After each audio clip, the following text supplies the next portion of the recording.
Mr. Sylvester, you and the defendant worked together. Yes, Your Honor. Where did you work? We worked at Kazuki Ramen. It's a ramen house, a restaurant. How long had you been working there? We both worked there for about 5 months. I was there in the opening, so was he. So we opened the restaurant together, basically. Did you know each other before you opened the restaurant? No, Your Honor. And there came a time when you decided to room together. Was that a permanent arrangement for you or a temporary arrangement for you? Definitely temporary. It was kind of more of a personal favor. The apartment was far away from downtown, and at the time I wasn't driving, so he pretty much just asked me, could you please, because we went and saw the place together, the landlord liked me, they're like, could you please just move in for a couple of months until you find another arrangement, which I did allow, but I didn't want to be on the lease, and I wanted to pay less than him because I knew I wouldn't be there as frequently. Were you on the lease? No. Only you were on the lease? That's correct. Okay. Did you put down security deposit? Yes. How much? $350. And you moved out after a couple of months? Just 1 month, really. 2 months. I thought it was 2 months. 2 months. Did you give him his security deposit back? I returned $250 of his security deposit back. Why? I withheld $100 for outstanding bills from the months that he had lived I've there. never seen a dollar from Just a that. second. What bills? I have a garbage bill, a cable bill, and an electric bill. And how much do all of those bills add up to together? They totaled $269.84. Bird, would you show those to the plaintiff, please? Because we're going to get to the crux of this case in a minute. The previous payment is here, and then this is the actual bill from that time. Yeah, no, I've seen the bills. I paid him in cash for these bills. I never saw $1 from the deposit. It was $350. I also helped him out for. There's one issue in this case, and I'm not getting involved with your $250 and $350 because it was my understanding from reading your complaint, sir, that he did give you some money back from the. No, I never received $1 from the deposit or the rent that's owed. Basically, I moved out early September with the agreement that when his new roommate moved in, I would receive the money for that rent and also the deposit. Do you have proof that you returned any part of the deposit to him? No, everything was dealt with in cash. Okay. Now, you moved out on what date, sir? It was like September 2nd, between the 2nd and the 5th. Now, so I'm not getting involved in it because if you actually believe that he owed you money and there was so much animus, late October, you wouldn't have gone to his house for a house party, which is really the crux of this case, which is the only part of it that I'm dealing with. So let's understand that. If you felt that he owed you prorated rent or some money for security deposit, when you were invited to his home a month later, a month after you moved out, for a party, I would not have gone if I was in an acrimonious situation with somebody. So you went to a party at his house in October. Now I want you to tell me what happened when you went to the party in October, because that's what this case is about. When I went to the party in October, we discussed the deposit and the monies owed. And as you mentioned, I did have some resentment. So you shouldn't have gone. Yeah, I really shouldn't have gone. Right. Okay. You know, he basically got violent with me about it. He pushed me outside the door and then locked the door. Yeah. Unlocked the door. He locked the door with my keys inside, my car keys inside. So. And keep going. Then I had to pay for a cab to get home. And then the next day he said a bunch of crazy things to our manager that we work for. I don't know whether he did or not. That's hearsay. Either way, though. Because there's nobody here. Either way, I sent him a text message saying, I'm going to take you to small claims on this matter then. I gave him the small claims paperwork. I'd like to see that text. I don't have the text with me, but I do have this small claims paperwork that I filed. To me, carefully. Yes. I want to see the text where you said to him, I'm going to small claims court. You say you have a text. Use your phone right there. Yeah, I do not have the text, unfortunately. This is a new phone. You know how many times I hear people, how did you get a new phone when you lost your job? What you're suing for here is lost wages. When did you get a new phone? It was a very affordable phone, Your Honors. I do have the small claims paperwork here. Listen, I'm going to do my drill when I'm satisfied that I'm going to throw you both out. Yes, Your Honor. Great. So you don't have the text. No. And you said if I don't get satisfaction, according to you, which you don't have because you bought a new phone, you said I'm going to take you to small claims court. And you filed a small claims case on what date? The small claims was filed on October 31st. On what date were you served with the small claims case? I was served that Monday, I believe. By whom? His mother. Where? She came behind the bar while I was at work. And at that time, you were both still working at the same restaurant? That is correct. Were you working the same shift? No. What shift were you working? I was working my afternoon shift, so I was working the 4:30 to close shift. And what shift were you working, sir? I did not work that day, the 31st. What shift did you usually work? I worked the same shifts as Josh. So then you were both working the same shift, except for the day you was allegedly served with a small claims case. Yeah. Just answer my questions. Yes, Your Honor. Okay, now I would like to see the small claims case. Yes, Your Honor. Well, I see 2 small claims cases. Yes, I amended the order to include the lost wages after he filed a restraining order to keep me from work. Shh, just a second. But you left things out when you filed an amended complaint. First claim you asked for, not that I'm getting involved in it, prorated rent, a loan, and your possessions, and your deposit. The second case you filed was deposit, rent, and lost wages. So I assume that you got your loan back and your possessions back. No, I didn't. I've not gotten my So you possessions just back. made a mistake. Yeah, I just amended Just the a order. mistake. All right. Now, the whole thrust of this case, and the only part that I will hear, Yes, ma'am. so that's nonsense, is that at some point you filed a protective order against him. That is correct. On what date? I filed a protection order the day after I received the small claims court. Basically in response. Shh. Yeah. Don't speak. You filed it the day after. That is correct, Your Honor. Okay. And I would like to see the date that you filed it and the allegations that you make. Okay, I have the petition and I also have the temporary order if you'd like. Let's both of see the those. petition. Now I would like you, sir, to explain to me the reason that you filed this protective order a day after you were served with a small claims case. So the incident that occurred at my house, as it states in the petition, he was sexually harassing a house guest. Upon being asked to stop, he berated her using... Who cares? Okay. I kicked him out. Who cares? I kicked him out. I didn't feel the need to call the police because he was investigated. I wanted the matter to end there. He made it clear that he was not going to end the matter No, there. don't just say. Don't tell me what he made clear. He Yes, was ma'am. bothering somebody at your party. That person didn't file a protective order against him. You did. And I want you to tell me what he did that inspired you after you were served with a small claim case to file a protective order. He made it clear that... No, not clear. That is an assumption, sir, based upon facts, which you are going to tell me, and the facts had better be consistent with what you wrote in your answer, which you probably don't remember. In my petition But- order? No, in my case. Okay. In my case. So I want you to tell me specifically what Mr. Sylvester said or did to you that inspired you to file for a protective order the day after you were served with a small claims case. The day after I was served with a small claims case, it was in my belief that he was going to continue to harass me while I was at work, and therefore I filed the protection order. I want to tell you something. You abuse the system. I don't care what you believe. Your mother cares what you believe. Maybe your sister cares what you believe. Maybe your mother cares how you feel. Maybe your sister cares how you feel. The law doesn't give a rat's ass how you feel. The law believes in facts.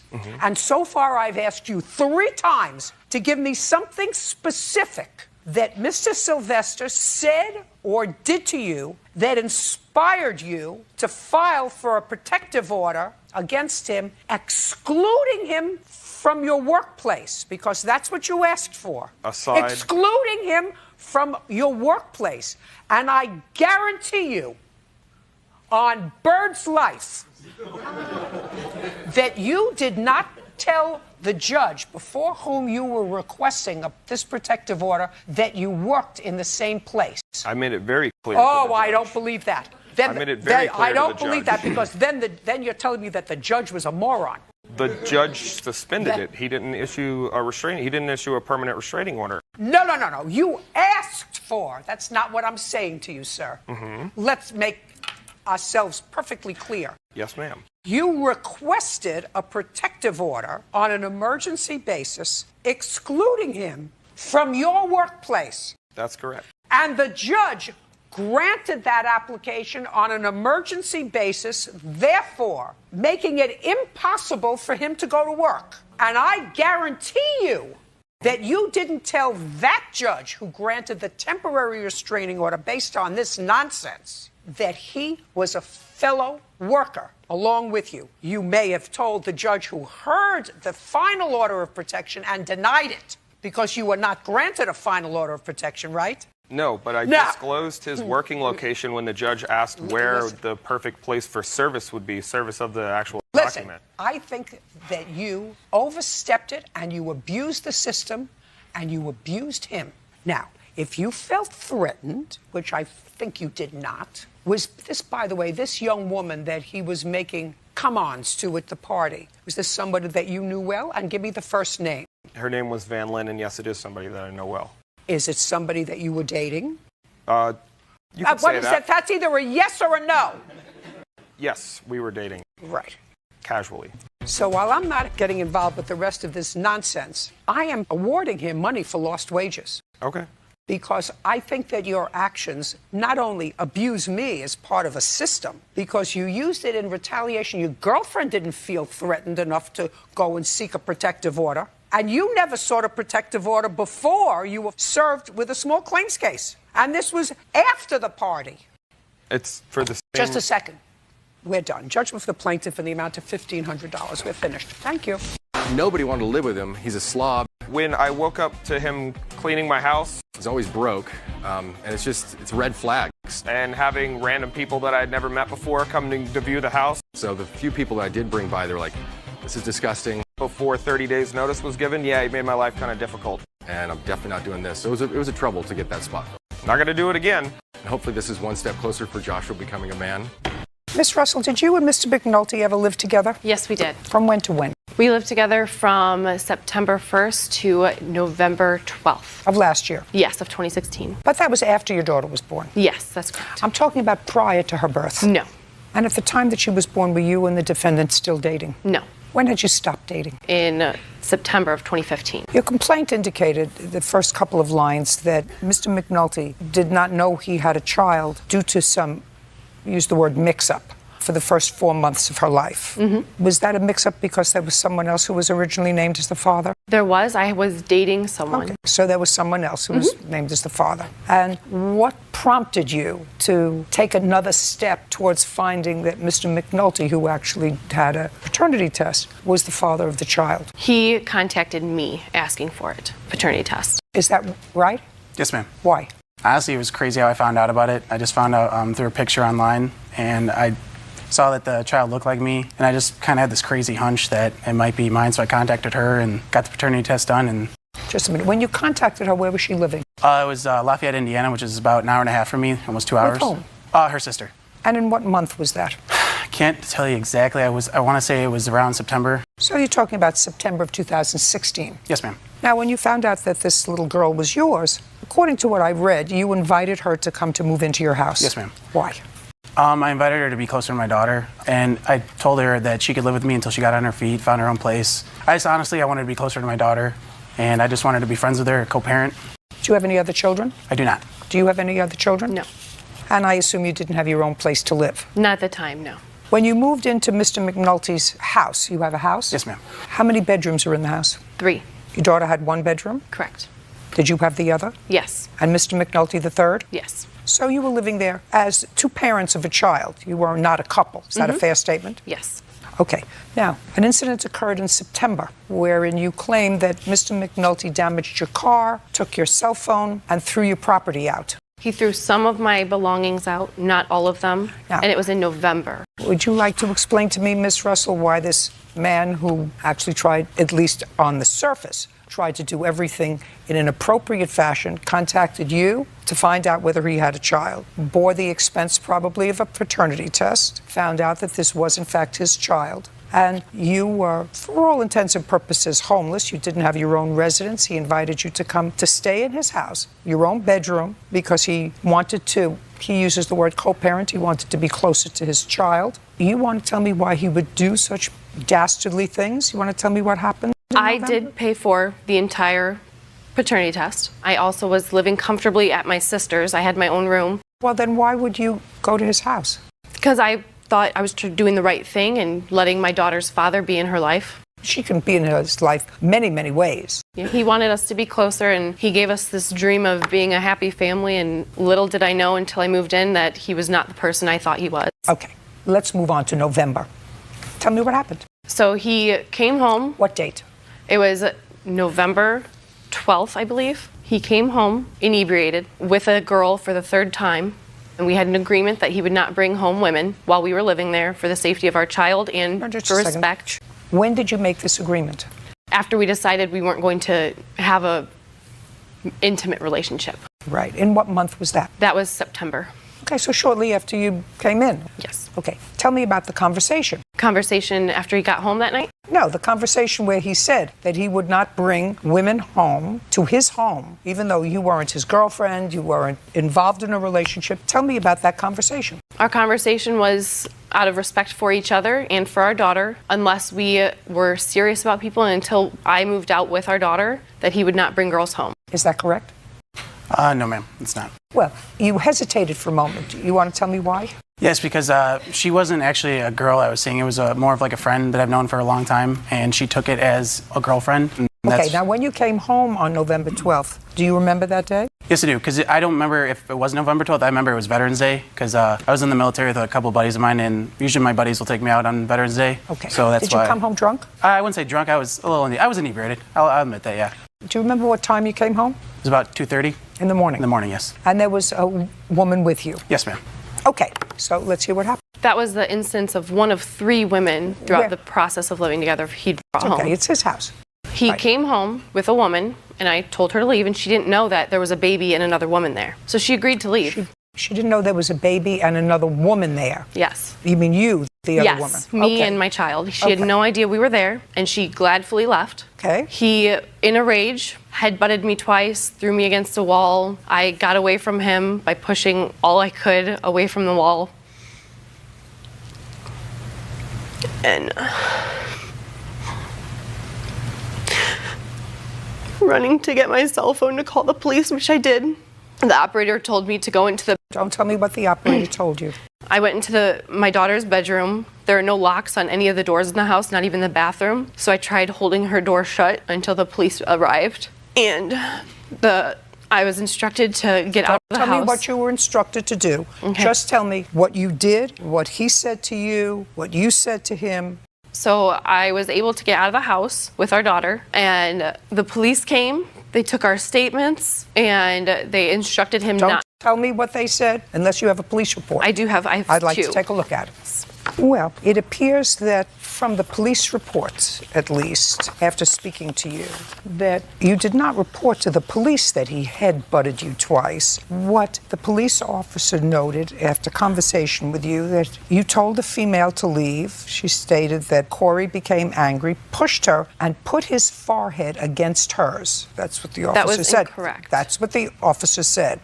She had no complaint of pain and no visible marks of abuse. She further stated she really didn't want him going to jail, but separated from her for the night. He argued with the police, probably a little drunk, but I was more wrong, upset not about getting kicked out of my own wrong, house. that you were Yeah. being kicked out of your own house, Yeah. where plaintiff neither pays any of the bills, Yes, nor ma'am. is it her home. However, you did separate to the extent that you slept it off in the garage. No, negative, ma'am. Where did you sleep? I went to my buddies down the street after the police officer told me to leave. He gave me the option to go to jail or leave, so I left. Okay. Did you come back the next morning? Yes, ma'am. What time? It was around 7:30. Okay. And when he came back at 7:30, I want you to tell me what happened. He never left. I saw him walk in through the garage, which he was sleeping in his sleeping bag in the garage. Fine. So he was, but he didn't bother you. Whether he was sleeping at his friend's down the street or in a sleeping bag in the garage, he wasn't near you for the rest of the night. He was instructed not to come into the house. Listen to me carefully. Not to come into his own home. Let's move on. You have 3 complaints. Your complaint is that he took your phone. Yes. That he damaged your car, and that he has your stuff. I've read the police reports. So let me tell you what the police say you told them.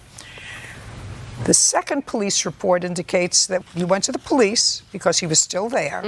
And when the police came back with you because you couldn't find your cell phone. And when you came back with a police officer who notes that Miss Russell advised that she wanted to gather a few things from the home and that she would be going to stay with a family friend. That was the next morning. Officer Vasquez went back to Miss Russell's residence and observed Corey had placed all of her belongings in bags outside of the residence. Miss Russell gathered what she could fit in her vehicle and advised she would need to come back later for the rest of the items. Miss Russell further advised that she noticed a dent in her 2007 Jeep Patriot and believed Corey may have done it, but wasn't For sure. I was certain. Just a second. That's what it says here. Noticed a dent. She believed he might have done it. Wasn't for sure. Miss Russell was able to leave the scene without incident. I want you to tell me, what proof do you have for the three things we're talking about? What proof do you have that he took your phone? So when I went to sleep the morning of the incident, when he was supposed to leave the house, all three of the bedroom doors in the hallway were open. When I woke up, one was closed, and my phone that was sitting on my nightstand on my charger was gone. Where's her phone? I don't know, ma'am. The police escorted me out of the premises. Next. I do have proof that I did have to purchase a new phone. I don't care. Next. The police escorted him out. The next thing that happened was 7 o'clock in the morning. You saw him walking in from the garage. Okay. Dent on the Jeep. He admitted to me that he did it. Okay. When was that? The morning of around 7:30, when I was on my way out to go to the police station to make the report, I looked at my vehicle and I angrily said, "You dented my Jeep," and he said, "Oh well." I did not say that, ma'am, no. Next. Next, the officer who made the note that all of my things were on the porch, they were not all of my things. I did not go into the house and collect my things. Him and his stepfather put my clothes in bags and some of my small belongings. I even have a picture Just a second. Do you want to tell me what you claim he still has that belongs to you? I have a list. Tell me.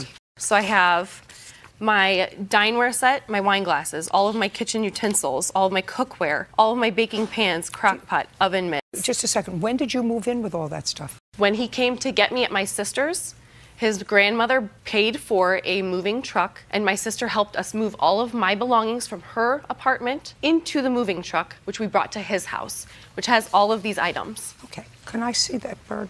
And I also have a Just a picture, if you want. Do you have her TV? I do not, ma'am.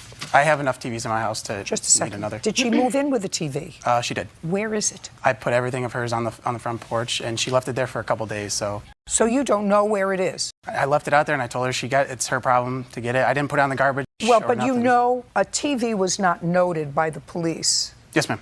Do you understand that? Mm-hmm. Okay. Do you have anything in your home now I do not. that belongs to her? Okay. Now I'm going to see the bill for the 47-inch TV. I'd like to see the paid bill for it. I also have a picture coming up that has my placemats and a picture of him with those placemats just 2 weeks ago for the items that he says he does not have in his home. Okay. So the television set was $479.91. What are these things? Everything on the list is stuff I've purchased, but the ones that I highlighted are the ones that he still has in his possession. And what's this supposed to be a picture of? That picture matches the small photograph. The photograph has my placemats at my apartment. He has the exact same placemats in that picture at his house. It's proof that he does still have my items that he is claiming he does not have. I don't care. The judgment for the plaintiff in the amount of $994. We're done. Your Honor, I We're still have done. evidence. We're done. What about my vehicle? He's not paying for your vehicle because I have a police report where you say I have a dent in my car. I think Corey did it, but I, didn't have no. say that to the police officer. Well, that's though. what the police officer says. We're done. Miss McClendon, I'm going to start with you. You and Miss Morgan worked together. Is that how you met? Yes, ma'am. And you needed a place to stay? Yes, ma'am. Why did you need a place to stay? I was currently staying in a hotel, and I couldn't afford to keep staying there. How much were you paying at the hotel? $1,300 a month. And how much were you earning? I get anywhere from I'm a server, so it really depends. Got it. And Miss Morgan worked at the same place. She offered you to come to stay with her, and you would split the rent. There were just the two of you there? No, ma'am. In the beginning, she offered to help. Listen, she doesn't know you other than both being a server at a restaurant, Yes, right? So why would she? I mean, you're not her sister, you're not her cousin, you're not her niece, you're not anybody to her other than somebody who she knew from work, who was paying $1,300 a month in a hotel, who couldn't afford it. Yes, ma'am. And she had an apartment. She lived alone? She didn't have anywhere at that moment. No. Was she living alone? So she was living alone. And how many bedrooms are in her apartment? 2. 2. Easy. Come and move in with me. We'll split the rent. How much was the rent? $650. In total? Yes, every month. So $650 cut in half, right? Yes, ma'am. So your share of the rent would have been $325. Yes, ma'am. As opposed to $1,300. That sounds like a pretty good deal to me. When did you move in? About the middle of September 2016. September 16th to be exact. And when did you move out? December the 20th, 2016. The 21st. Don't shout out again, otherwise I'm going to just dismiss your case. September to October, October to November, November to December. 3 months. How many times did you pay her rent? 3. How much did you give her each month? $325 for rent, and it varied each month as far as. No, the so you paid her utilities. $325 each month for rent, September to October, October to November, November to December. Is that true? No, ma'am. Of course not, because you don't even say that in your answer. Because you say, about a month after I was staying there, Paige asked me to pay half of the rent, which I did. That was a month later. So you lived there 3 months, but according to your answer, you only paid rent for 2 months. Yes, ma'am. In the beginning, she agreed to help me out. I told her that I can help out with what I can, but I didn't give. We didn't have a. So you didn't pay rent for 1 month. So I you paid didn't every pay month I was there. You didn't pay. I asked you 2 seconds ago. I said, how many months did you pay? You said, I paid $325 every month that I was there. But I remembered reading your answer, and your answer said that you didn't pay rent the first month you were there. Do you understand? Yes, ma'am. Great. Okay. Didn't work out. It didn't work out because of some internet bill. You had your boyfriend who was staying over. Is this your boyfriend? Yes, ma'am. So he was staying over, and he was using your computer and whatever. She was also supposed to contribute, according to you, to the cable bill. She didn't contribute to the cable bill. She said, I don't use a computer. So what you did was you took her off the account. Then you had a fight. You had a big fight. So far, am I right? Yes, ma'am. Okay. And the big fight took place on December 20th or December 21st? The 21st. According to you, she damaged property. What did she damage? The room that she had was completely furnished, and after she moved out, I went in there and she had ripped apart the bed. I'm not exactly sure what she did, but the frame, the footboard, everything was actually me a in the picture. closet. Yes, ma'am. Tell me about the fight, Miss McClendon. On the 20th, we had already had previous arguments. That was not the first big fight. We had one before where I came to her and asked her, if Drew's going to be living there, I feel like he should pay a third of the rent. And I don't have a TV. I don't watch TV. I don't feel like I should have to pay half of a cable bill. And she said, but you use the Wi-Fi. And I agreed. Yes, I do. And I will pay half of the Wi-Fi bill. I went online. I looked up how much their highest cable service was, which was $39.99. And I told her that I would pay half of that. But she told me that because it's a bundled deal, I still have to pay half of the So that was whole what bill. the fight was about. That's what started it, yes. Okay, and then it escalated from there. Does your boyfriend still come over to visit? Yes, ma'am. Yeah. Okay. What's your permanent address? I'm sorry, ma'am. Your permanent address. It's in Douglasville, Georgia. One road over from her. It's 29. No, that's my address. Oh, that's her address. I'm sorry. I'm sorry. Very good. I'm sorry. Yes, it's Can I? it's 30. It's 3865. Your face just got really red, sir. Yes, Do you yes, sir. understand? Yes, ma'am. Okay. I'm very nervous. Yeah. Yes, ma'am. Right. We watch your show. Jump. We do. She owes you so far $325 in rent for the 1 month that she was there that she didn't pay rent. She didn't pay $1,300 a month in the hotel. She owes you $325 a month in rent. Okay. Did you break the bed? No, ma'am. What did you do with the bed? As she said, the room was completely furnished. I didn't have anything. And upon me moving in, she said, I have a bed in there. It's really old. It's my son's bed, but you could use it. It was really shaky. Even if you leaned on it, there's a board in the front that would fall off. So all I did is take it apart and put it aside. I put my mattresses on the floor so that I could just sleep on the floor. And is that what you did? Yes, ma'am. Okay. I believe you. Yes, ma'am. Next.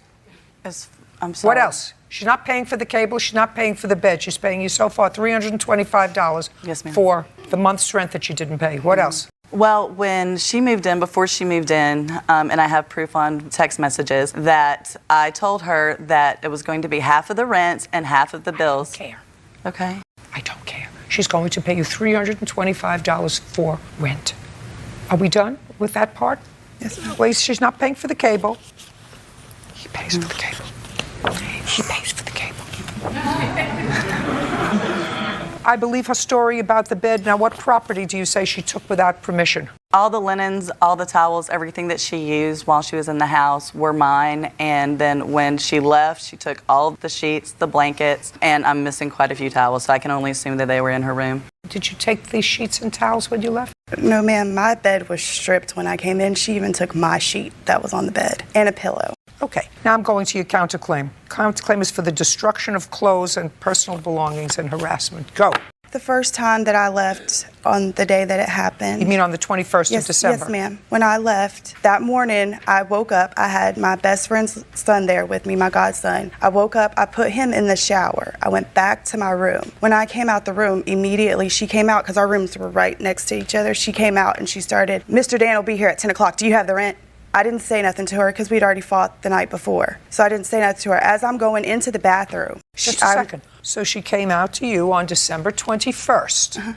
That morning. And she said to you, Mr. Dan is going to be here for the rent, which would have been the rent from December to January. Yes, ma'am. Okay. And you said? I didn't say anything because we were already arguing. I didn't want it to escalate. So you said nothing. I walked through the door because I was ignoring her. As I'm closing the door, I'm facing the wall. She literally football tackles through the door and it hit me in the back of the head. I did then turn around and I grabbed her by the face, pushed her backwards. I seen her glasses go up and then I stopped because I remembered that Kanan was in the shower and I told her to get out. I had never said anything else to her. After that, she did leave. She left out, and I called her, my best friend, Nikki, immediately and asked her to come get me. I don't want to go to jail. I just want to get out of here. So I finished my shower. I grabbed, everything that I could grab. When I returned, the door lock to the door had been completely changed. I could not get in. When did you return? That night to get the rest of my stuff. I called the cops out to come out and escort me into the house. When I got in there, like I said, the bed had been stripped. All of my clothes had been spread out all over the floor. There were no towels in my stuff. Just a second. Your clothes were spread out and? All over the floor, and there was wet cereal dumped all over my clothes. You have pictures? No, ma'am, I did not take pictures. You have a phone? Yes, ma'am. Does your phone have a camera? Yes, ma'am. So why didn't you take a picture of what it looked like? I didn't take pictures because I honestly thought that after I left, I didn't have to deal with it anymore. I just wanted to be done. Fine. Judging for the plaintiff, the amount of $325. We're finished. Thank you. Ms. Mack, it is your claim that the Herrera's dog bit your 8-year-old son. Yes, ma'am. On what date did this happen? February 19th this year. How long have the two of you been neighbors? I've lived there almost 2 years. This July will be 2 years. You? We've lived there for almost 7 years. You have 2 dogs? I have 4 dogs. 4 dogs. What kind of dogs do you have? I have a mutt, and then I have a Chowini and 2 Chihuahuas. A what? A mutt. She's a mixture of all sorts of. And then a Chowini. It's a Chihuahua and a wiener dog. Oh, my goodness. That's some combo. I don't think I've ever seen that.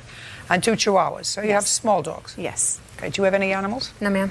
This is your son? Yes, ma'am. Does he want a dog? He does. How many times has he asked you for a dog? More than I can count. Right. So he likes them. He likes to play with them. Yes. And I assume he plays with the Herrera's dogs. With their dogs, I don't believe so. Their dogs are rarely out on a leash. I've never really seen them. Okay. Are you immediate next door neighbors? Yes, ma'am. Is there a fence between the 2 properties? No. On the 19th, what time did this happen? It was approximately 5 p.m. And you didn't witness it? Correct. Who did? Skylar did. Our son, Skylar. You were outside. And you were there. You got bit, Yes. right? ma'am. You want to come up here and tell me about it? Tell me your first name. Malik. Malik, do you remember the incident with the Herrera's dogs? You don't? No. With the little Chihuahua? No. Don't remember? No. Okay, good. You can go and sit down. Want to come sit up here? Tell me your first name. Skylar. You were out with the dogs? Yes. How many of the dogs did you have out? 2. Which 2? The mutt and the Chowini. That the Chihuahua? No, Yes. don't look at them. Look at me. Do you understand? I'm not frightening, am I? A little bit? A little bit? No. No, good. All right. All you have to do is tell me the truth, and then we don't have a problem. Okay. Got it? 13. You know that. Yeah. Yeah. You know what happens when you lie to your parents? Yes. Right. You know how you don't want to lie to your parents? You don't want to lie to me worse. Where were you walking the dogs? Behind my house. In your yard? Yes. Would you tell me what happened? My mutt was twisting around my arm, and so the Chowini's leash came off and slipped and ran after him and nipped at him. Ran after whom? Malik. And where was Malik when the Chowini nipped at him? Between our houses in the middle. Okay, so it was not necessarily in your yard. Yes. It could have been in Malik's yard. Yes. Good. Okay, now you can sit down. Okay. That was easy, because that was a little bit different from what I have here.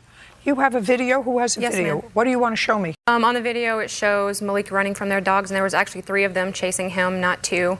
The bite actually happened right off camera, and then it shows him run into the frame of the camera and onto our trash cans by our porch. It's my home surveillance. I'd like to see it, but according to the Herrera's son, they're responsible for the dog bite. Got it.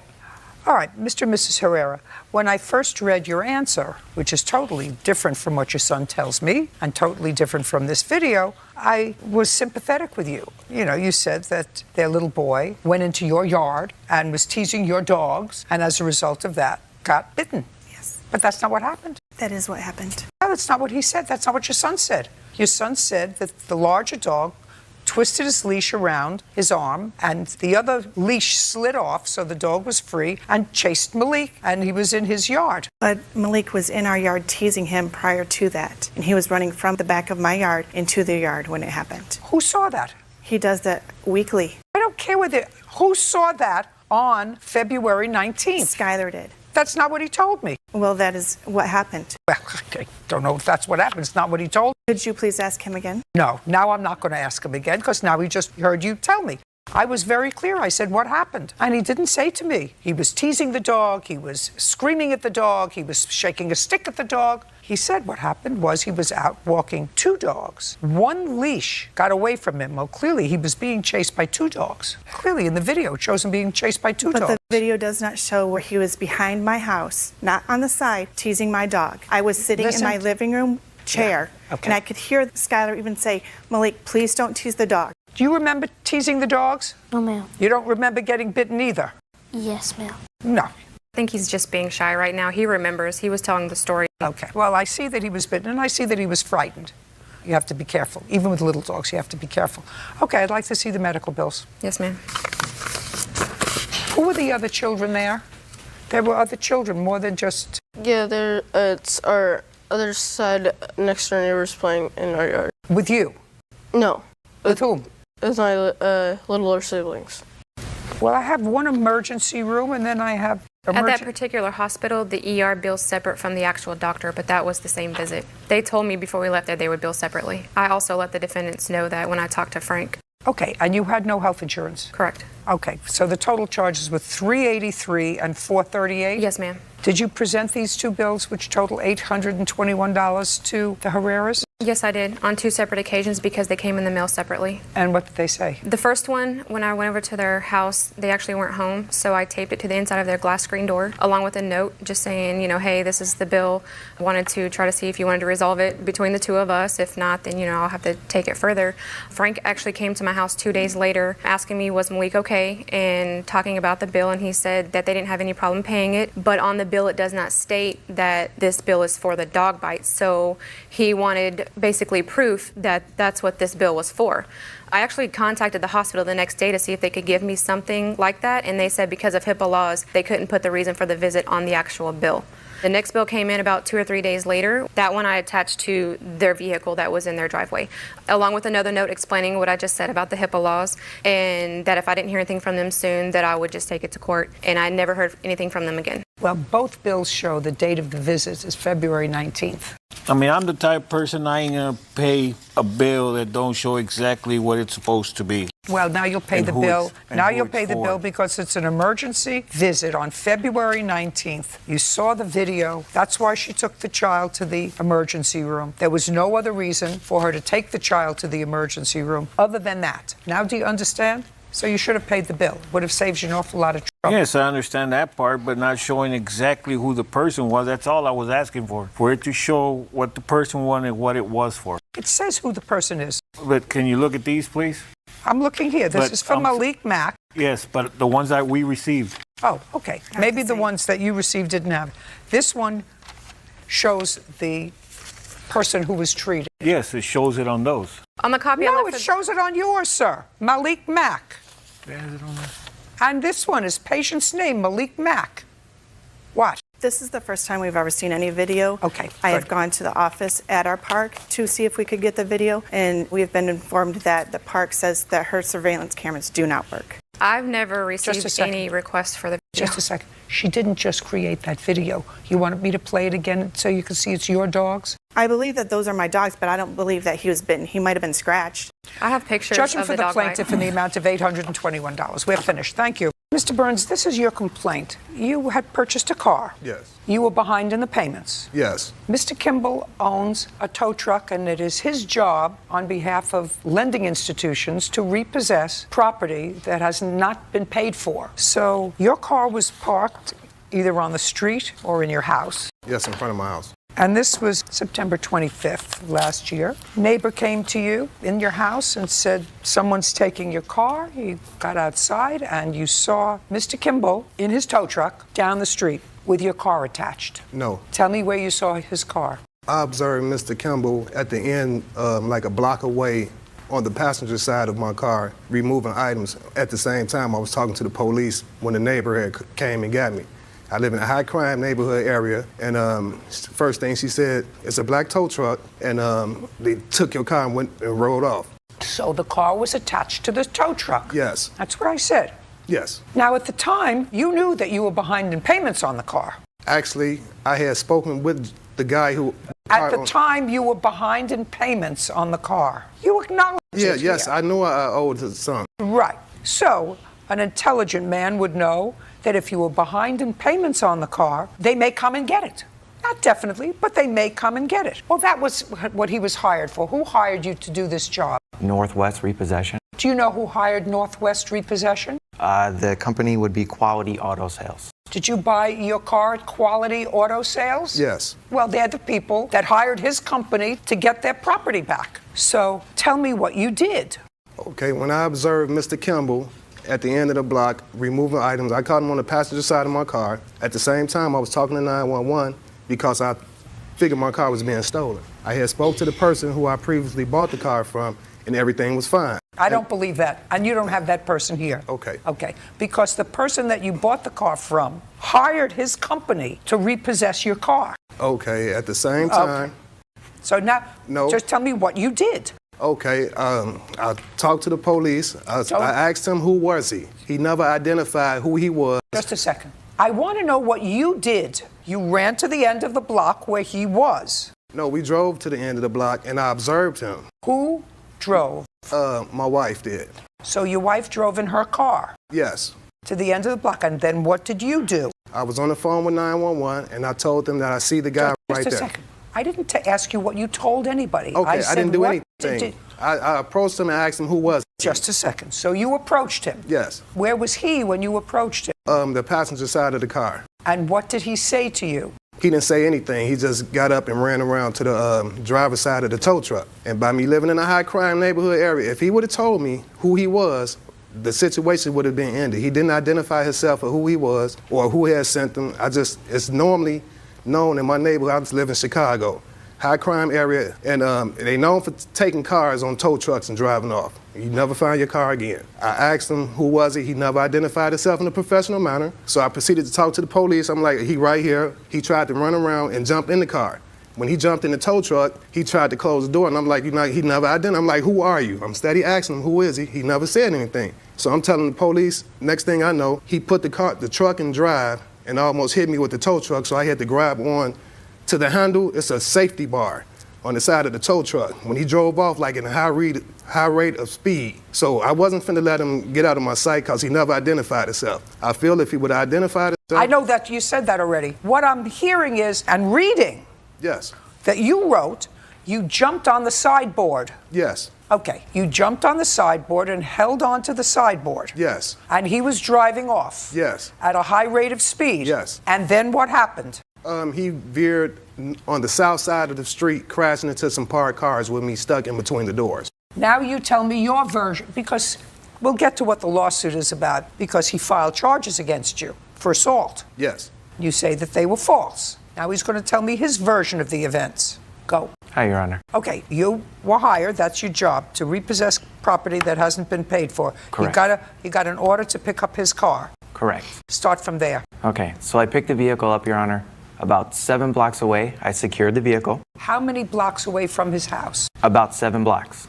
Go ahead. So as I was securing the vehicle to my tow truck, Mr. Burns came up to me, and he was very defensive. Don't tell me what you thought about his posture. Okay, he asked me, what were you doing? What are you doing? And what did you say? I said, sir, your car's up for repossession. He said, The car's not up for repossession. He got aggressive, started coming towards me. I backed up. I kept backing up, and I went in my truck. He said, put the vehicle down before I beat your, excuse my language. I told him I can't put the vehicle down until I close the door. He did not want to hear that. He stood on the running board. I put the vehicle on drive because it was already secure. I started driving at a slow speed. And he grabbed onto the steering wheel, and then we had smacked into a car. Prior to this, before he had jumped on a running board, he hit me in my side about 2 or 3 times. Where was he when he hit you in your side? He's standing on the running board of the truck. Okay, so he's standing on the running board of the truck, and you're inside the truck. Correct, I'm sitting. And he's standing on the running board. Correct. And how did he hit you? He punched me to the side, so like in my ribs. So if I'm sitting here right now, and he's standing right here, he would hit me in my side. Where was the car that he drove up in? I have no idea, Your Honor. You didn't see a car? Well, he was parked in the street in the city streets, so every car is parallel parking. There's tons of... From his house, he said his wife drove him to where you were. Okay. Did you see her? When he approached, there was a female in the car, yes. Did you see what she was doing as this was going on? She was just sitting in the vehicle. Now, when you say you secured the vehicle, what do you have to do to secure the vehicle? You have to put a safety chain on the vehicle, so the vehicle, when you drive away, it doesn't fall off. So for safety But you features, did, in fact, drive it away a certain, yes. You said a few blocks. Correct. How was it attached to the tow truck then? Well, because when you pick the vehicle up, it has claws, a mechanism that sits where the tires are. So it sits on the tow truck. You can continue to drive away, but you go to a certain distance to secure it. This way, when you're on the highway or something, you know, if the car, if it was to fall off, it's not going to hit somebody or et cetera. Okay. So then you stopped, when you felt it was safe, you stopped to secure it. Correct. Do you have a police report? Yes, I do. I'd like to take a look at it. And do you have the work order to pick up the car? Yes, I do. I'd also like to take a look at that. Do you have any other police report? No, this is all they gave me, ma'am. Do you have any police report? Yes, ma'am. I'd like to see it. Your Honor, may I say something? Yes. Upon the accident, when the police arrived on the scene, I left in the ambulance because I was injured. And when I got there, they signed me out, and they came with that charge that he talking about that I hit him. That's what the officer said.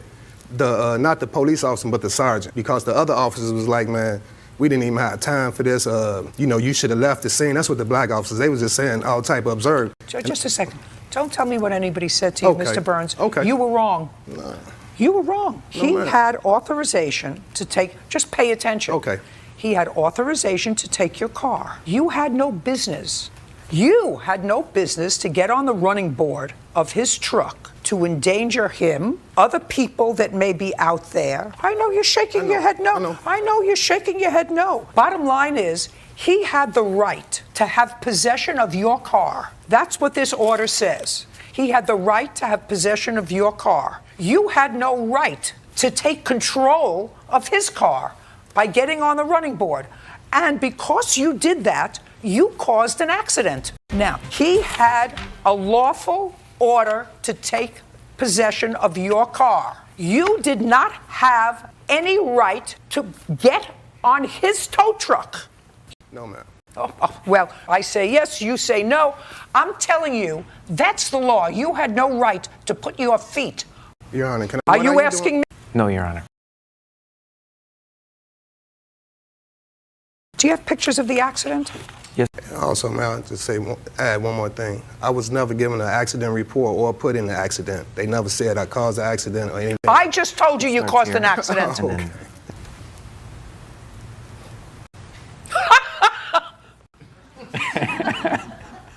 The side of his truck says Northwest Recovery, Inc. What do you think that means? I didn't know what With his license number. I didn't know what it meant, yes, but if I would have got a letter saying that it was anything, I never received anything saying I was behind. Somebody else's fault. Mr. Burns, you have no case. Yeah.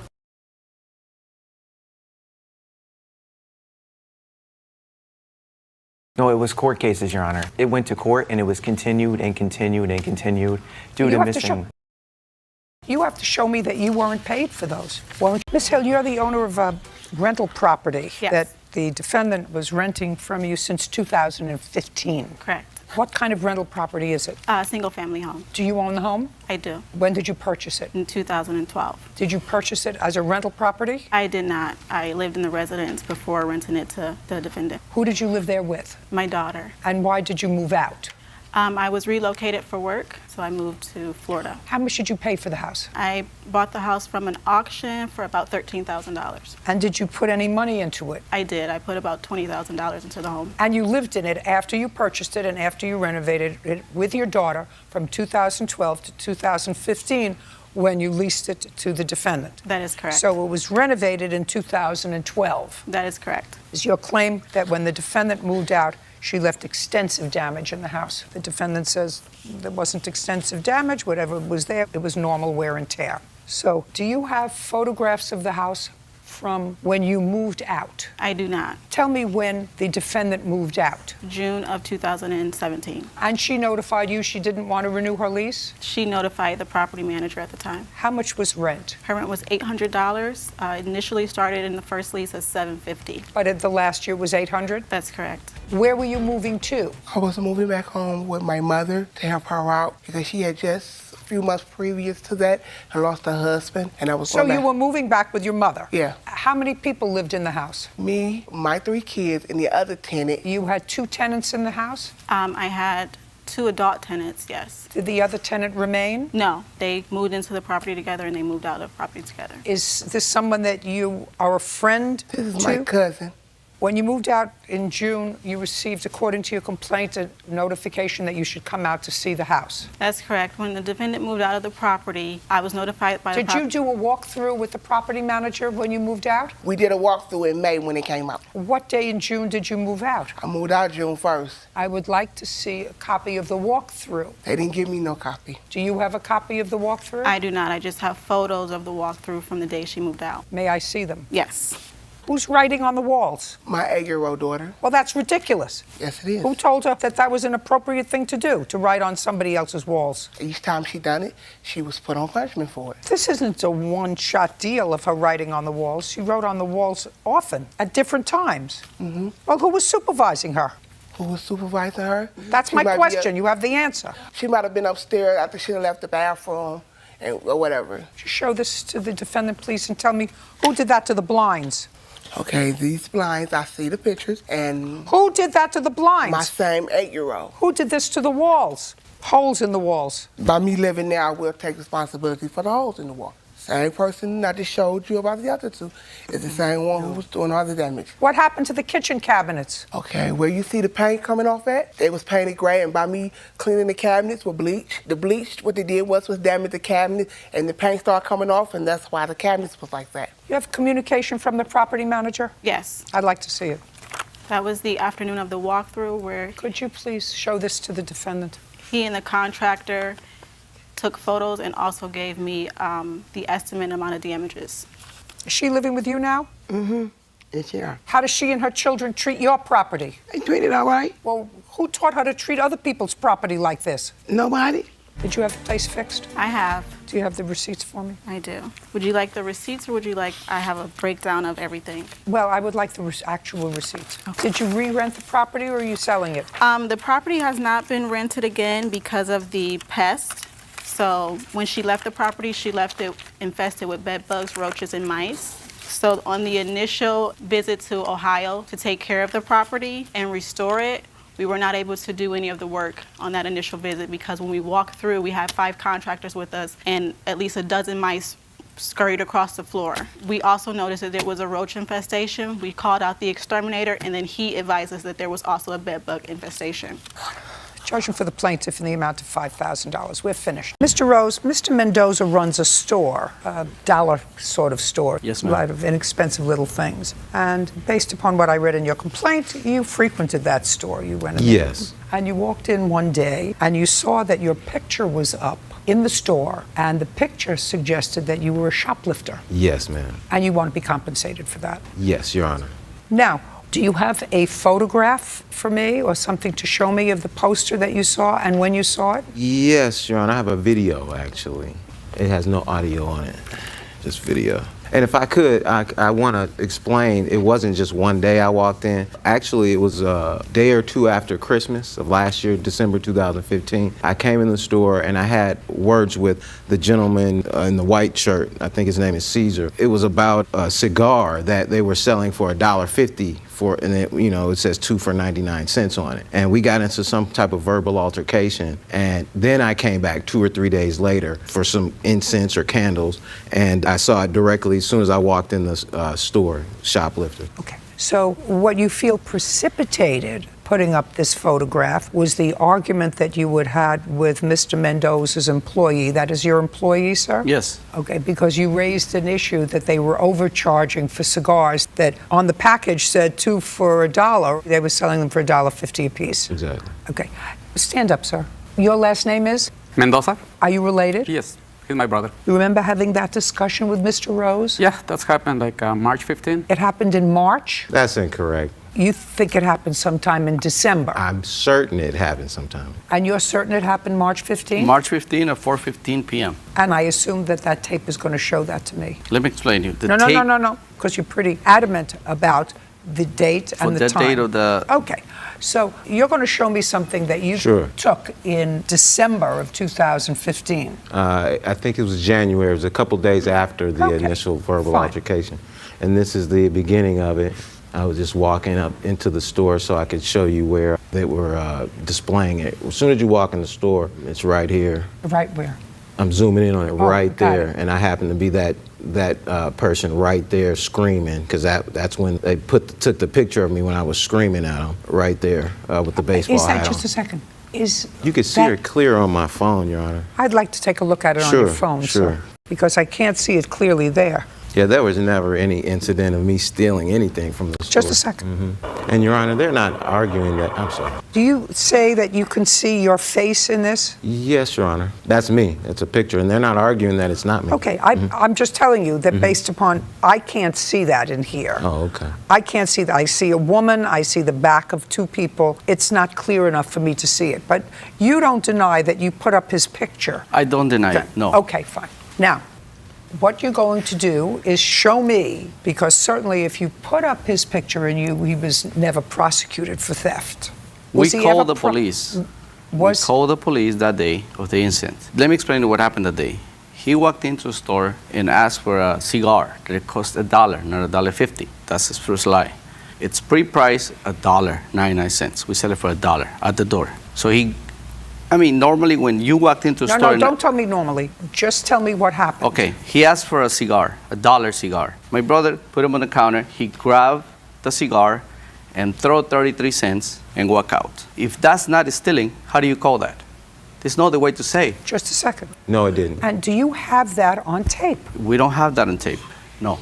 That was back March 15, and we didn't keep that much evidence on our record. It's just way too much memory on my computer. We have only the picture that we put up there. From March 15? From March 15. Let me just take a look at it, please. And also, Your Honor, we have... Just a second. Is this a picture of you, Mr. Rose, arguing with somebody? Yes, Your Honor. Were you at the counter? Yeah, I was there. You were there. Do you want to tell me exactly what happened when Mr. Rose came in? Yeah, he came, and I want to explain to you first. I don't speak good English, but he came and asked for cigars. I gave it to him, put it on the counter. When he threw me 33 cents, he walked away. I told him, hey man, this is $1. What? It's not $1. He started to argue with you. And say, hey, if you don't want it, just leave over there. You don't have to argue with me. And no, okay, you overcharge me, sir. The price is on there. It's printed. It's printed on the cigars. And he has tried to argue with me. He's tried to fight with me. You know, he said, hey, no, he was argumentative. You could see it from this picture. He can explain to you better what's going on that day because he saw the video. He spat on his face. He spat on my face. He spat on my face. That's total lie. It makes some threats. That's the reason why we call the police, and we have the police report. May I see the police report, Yes. please? So after this incident, you called the police? Yeah, we called the police. Okay, I'd like to see the police report. Do you have a copy of the police report, Mr. Rose? No, I've never heard of it, Your Honor. March 15th. Exactly, 4:15 p.m. You have any proof, sir, that this happened in December? Well, the incident that I'm referring to happened in December, Your Honor. But But there was another incident in March. I don't even know what he's referring to. I've never spat on Okay, him. well, this is you. Yes. You clearly had an argument with him. Yes, yes, Your Honor. Okay. And do you have any proof that the incident that you described occurred in December? Is there any proof that you have that it occurred in December? Does your phone indicate that it occurred in December? On the recording, when I recorded it? Yes, it should, if it's in December. May I? If it's in December, that would be very relevant to me. I don't know how I would see the date on there. You have no proof. Your Honor, it doesn't show a date on here at all. My witness can attest that when this incident happened that I'm telling you about, like days after I had the altercations, when I walked in the store and saw this picture up, this has just been happening since December. I've been going to this store. I live a block from the store. Yeah, but you were arguing, listen to me, you were arguing with this gentleman in this picture. Clearly, you are furious, Mr. Rose, in this picture, okay? Why you get furious over a cigar, I have no idea.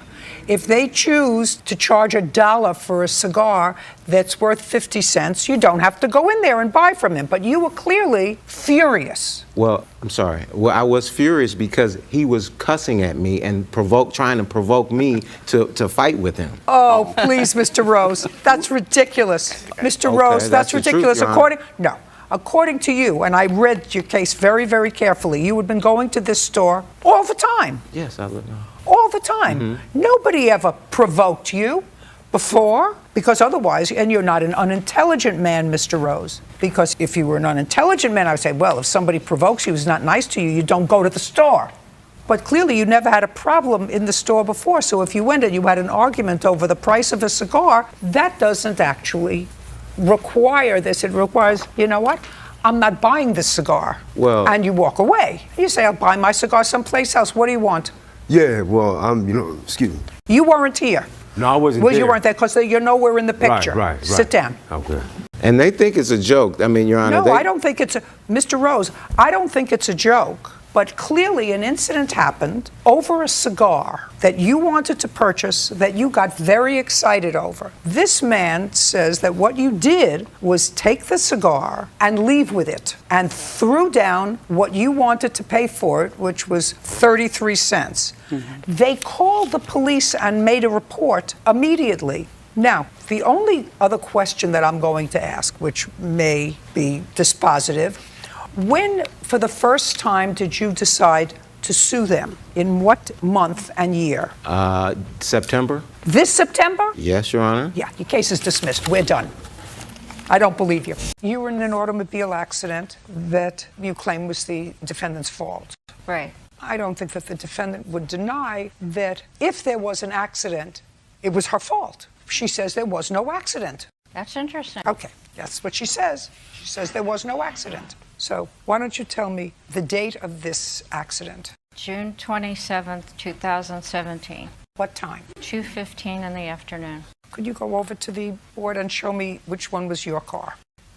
I am the orange car with the P on a plaintiff. Okay, so you were going straight down the road. The defendant had a stop sign. Correct. I had the right-of-way on this main street, Grand Via Altamira. So she went through the stop sign. Correct. Right in front of me. Across in front of me. She crossed in front of you? Yes. And then what happened? And then she shot through, so she didn't hit me. She headed towards this curb here, and then to avoid hitting the curb, she swerved out and struck my right front fender and her left front wheel. Okay. Do you have a photograph of the damage? Yes, I did. I'd like to see it. Since the car is brand new, I had a very difficult time taking pictures because it's shiny and I got a lot of reflection. What kind of car was it? 2017 Porsche Boxster. Okay. Do you want her damage also? First, let me see yours. Okay. Did you both get out of your car? Yes, we did. Show me where you were when you both got out of the car. Right in the same area here. So she stopped? Yes, she did. And then as she did so, she said, I have a microfiber cloth in my car. Well, first she stopped. Okay. Didn't say anything. She stopped, she got out of the car. She apologized profusely. What did she say? She said, I'm so sorry, I tried not to hit you and I swerved, but I didn't make it. Her son was traveling with her in the car. Where was he? In the passenger seat in the front or in the back? I believe so, in the front seat. You believe so? Yes. Were you in the front seat? Yes. Did you exchange information? We exchanged phone numbers. Not insurance information? Not at that time. We exchanged phone numbers. She texted her phone number to me there on the scene. And for some unknown reason, one of the phone numbers she gave me for her home was a Minnesota phone number, and I don't know why. Did she give you a working phone number? Yes, the cell number. She texted it to me as I stood there, and I have the text with me. I'd like to see it. And the whole time that she had stopped, her son kept saying, "I'm sorry, Mom. I'm so sorry, Mom," about 3 times. She never gave me her license or any type of address. I had to go seek that out for myself. Well, you asked her for your insurance registration card. And she never gave it to me. Why not? I gave my insurance card. No, your number. I have the complete text exchange between May us. I see it? No license. Did you tell your insurance company that you didn't hit her car? Yes, Your Honor.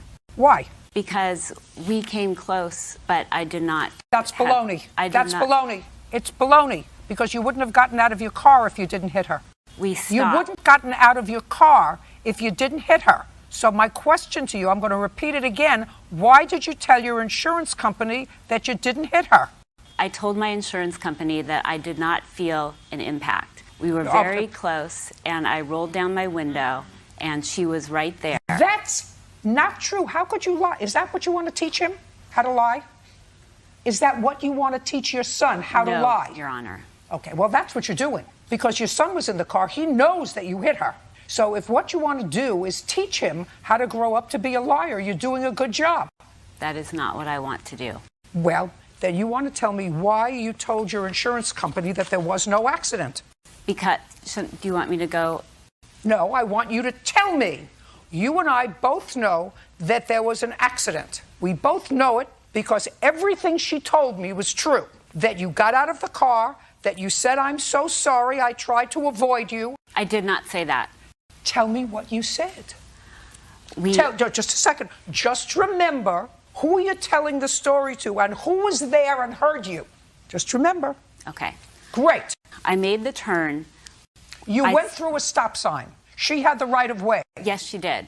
And it was very clear. I could see around the corner there was no car coming. Well, there was a car coming. Well, it was not. There was a car coming because her car was coming. Okay. So you didn't see it. Maybe you were distracted. Maybe you were having an argument with your son. Maybe you were having a heated discussion with your son. Whatever it was, you blew a stop sign. You blew the stop sign. I did not blow the stop sign. Well, you did because you hit her. She had the right of way. If you came in close contact with her, or if you swerved to avoid her, then you still blew a stop sign. I did not blow the stop sign. I come out of this neighborhood every day because I live there. And I have to be very careful because sometimes people blow.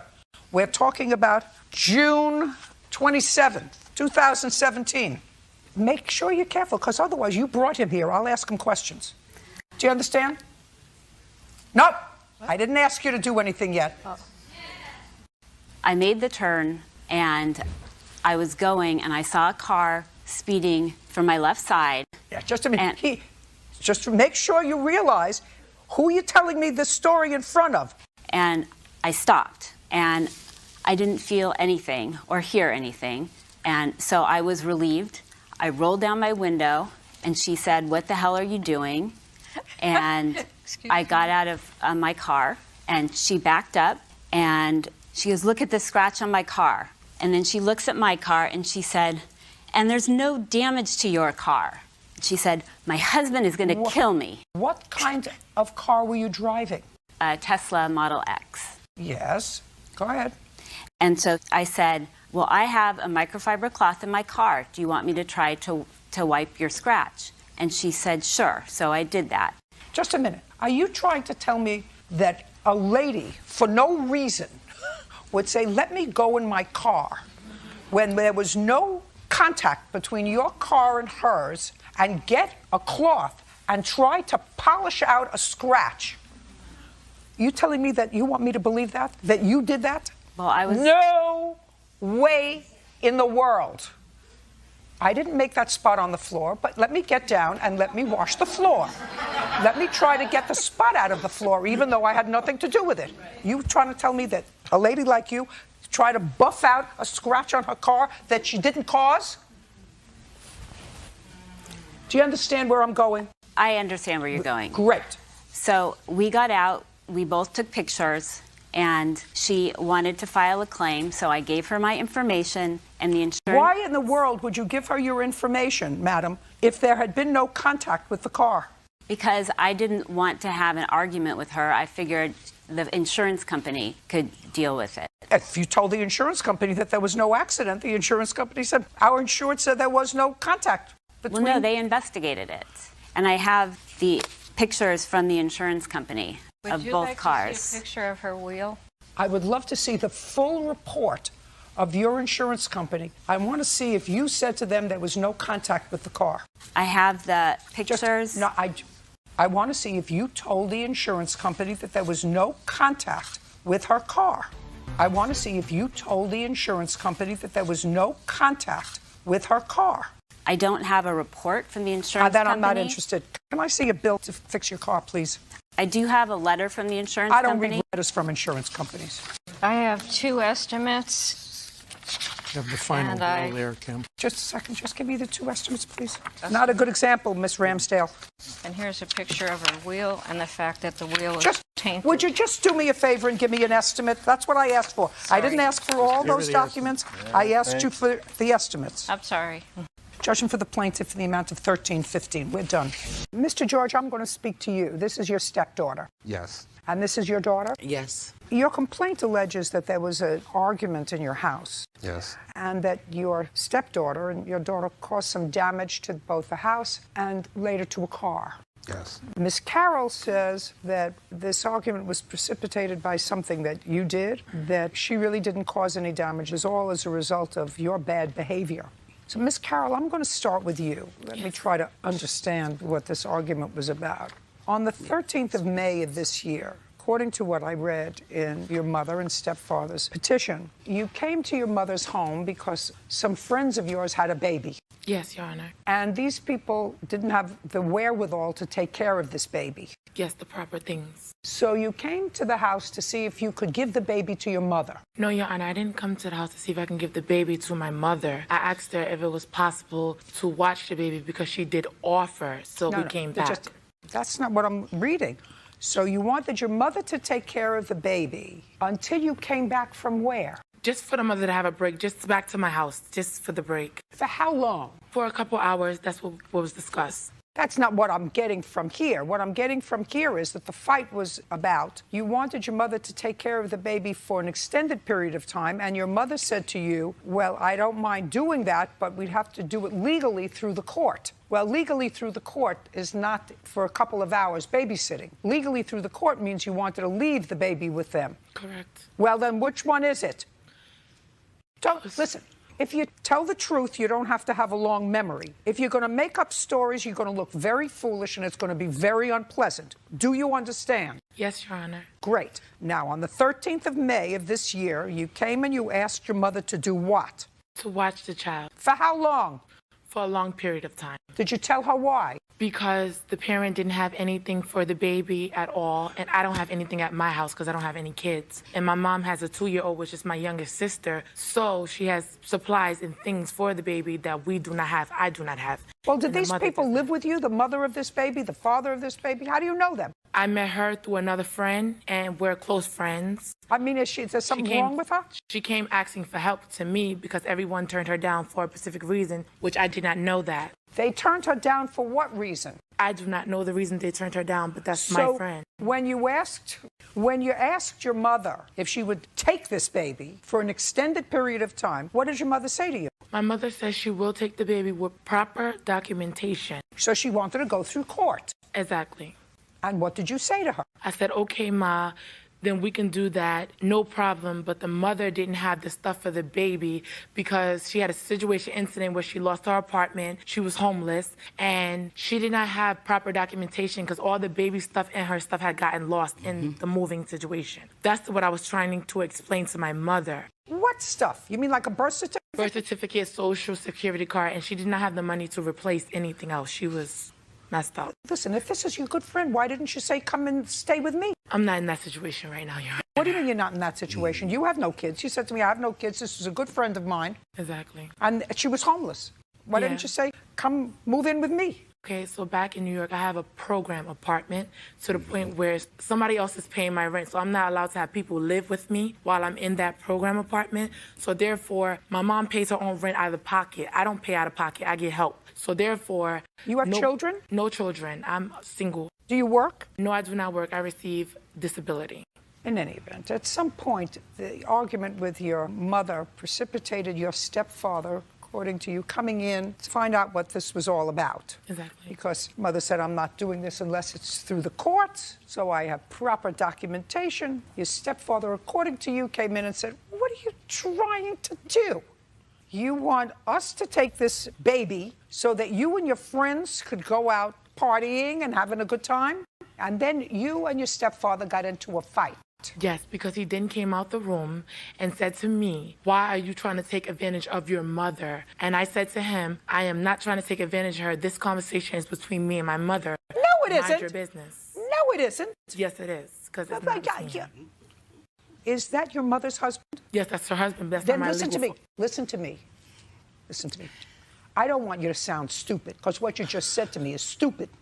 If you're having a conversation with your mother who lives with her husband, and you're asking your mother to take an infant into the house to take care of that infant, it has to do with her husband who lives there. He's not delivering a pizza. He lives there. Exactly.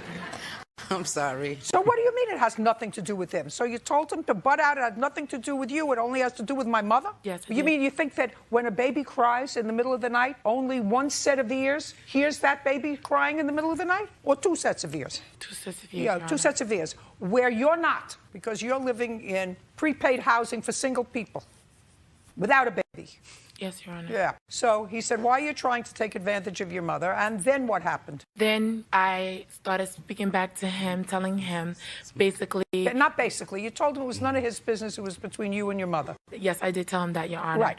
And then? We started going to a verbal argument, like I told you. Okay, so you were shouting at each other, and saying then, disrespectful and things then, to each other. And then? And then Larry then came over, past my mom, because I guess I said something to him that hit the heart. He came over after me. The TV is sitting on the table. It's a flat screen, very fragile. It's sitting on the table. Larry pushes me into the TV. My elbow then hits the TV. What? My mom grabs him. Okay, now let's stop right there. So that's how the TV got broken, according to you. How'd the TV get broken? The TV got broken because Miss Valencia was very angry. Don't tell me she was very angry. Okay, Just the tell TV me got what. broke because she hit the TV. How? Like this. She punched it. With her what? With her fist. Like she shoved it like that. Where was your husband? Well, the way my apartment is, I was trying to get Valencia to leave because I asked my husband for permission about the child. And he said no, absolutely not, so that they could run the street. So as I was trying to get Valencia, my daughter, out because the verbal got really crazy, I was bringing her past and she said, Mike Larry, and she pushed the TV. Okay, good. You have a bill for the TV? Yes, I do. I'd like to see it. I'd like to see it. I also have photos of my TV as well. No, just give me a bill for the TV. I want to see when you bought it and what you paid for it. Okay, I purchased it out of Walmart. I did not know that I needed the actual receipt. I don't have the actual receipt. I had bought it years ago. How many years ago? Maybe about a year and a half ago. Now I'll see a picture of it. So after the TV got broken, yes, what happened next? Me and my friend then left the house. Oh, so you were there with your friend? Yes, she was there. With the baby? Yes, the baby was there with her. We were all upstairs. We came upstairs because we was asking her if she can take the baby. It wouldn't be correct if the baby wasn't there. It's not like you're pawning off a kitten, you know. This is not a kitten. Your Honor, like I said, the Or offer a bird. was made, so we tried to take the offer. Why not? Because it's not a parakeet, it's a child. Mr. Smith, how did you meet the plaintiff? The plaintiff was a friend of a friend. Approximately 3 years ago, my cat needed babysitting, so I initiated her. I re-met her again a year ago. And when you say you initiated something a year ago, tell me what it was that you initiated. I had purchased a 100-year-old house, and I was conversing with my friends, and she was present about the problems I was having with fixing the house up. I had hired an inspector, but he didn't do a good job. I needed plumbing, a roof, electrical. There was no foundation on my house. Were you living there? I was residing there, yes. With all those things not being there, no foundation, no plumbing, nothing. They were operational, but not totally functional. Now we're going to get back how you came to her to help you with all these problems. Stop playing with the papers. There are more papers there than in the Supreme Court. He's got a long history, Your Honor. Sorry. This is going to be very short. Trust me. I hired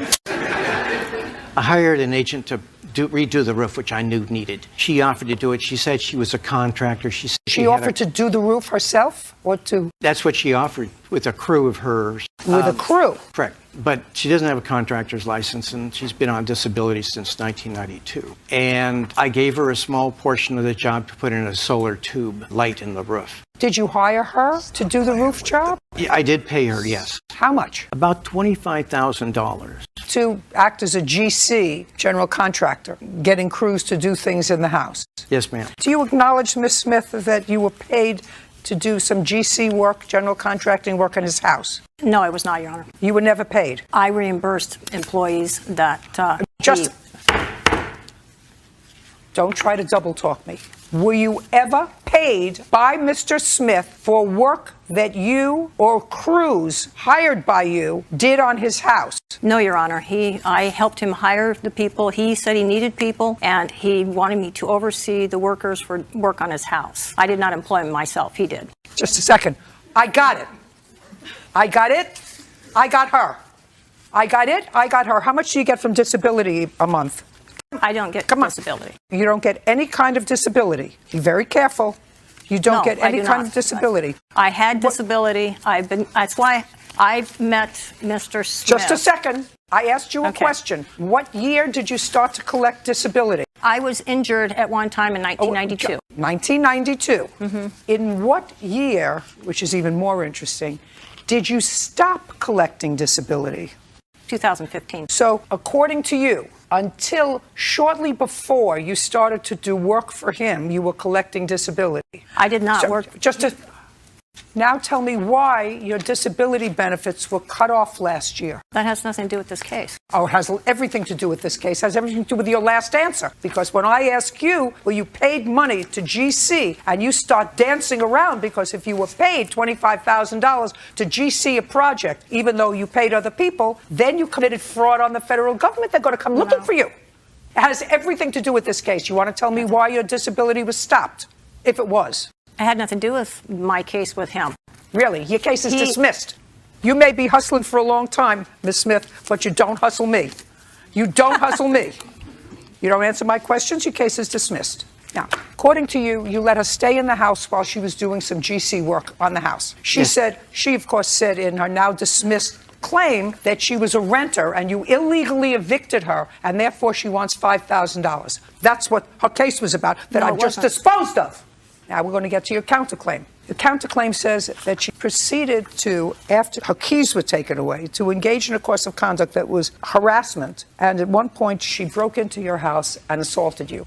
You want to tell me about it? I allowed her to stay in the room as a guest. She lived 40 miles away. I was trying to help her. She had lack of assets. And she disappeared for 3 weeks, and there was a foul order coming from the room. When was this? Give me the month. November. Okay. I entered the room. I found stolen property of mine, an old flight suit, camera lenses, dog tags, 7 pairs of scissors. It was a total mess. I decided at this point in time that she had been gone for 3 weeks with no communication. Perhaps it was time I changed the locks. She arrives home. She doesn't even try the locks. She climbs under the house where the foundation wasn't yet, into the basement, into the kitchen, upstairs, pummeled me, grabbed my laptop, and ran away. Did you call the police? Yes, ma'am. You have a police report? Yes, ma'am. I'd like to take a look at it.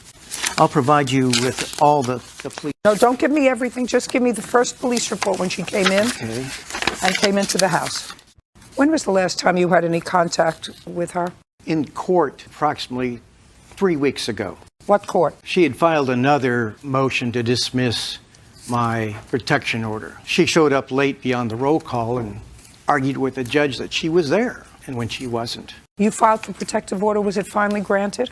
Yes, ma'am. And how long do you have the protective order for? A year starting March of this year. And that's to keep her away from your house? And no contact me. And no Would you put the papers down?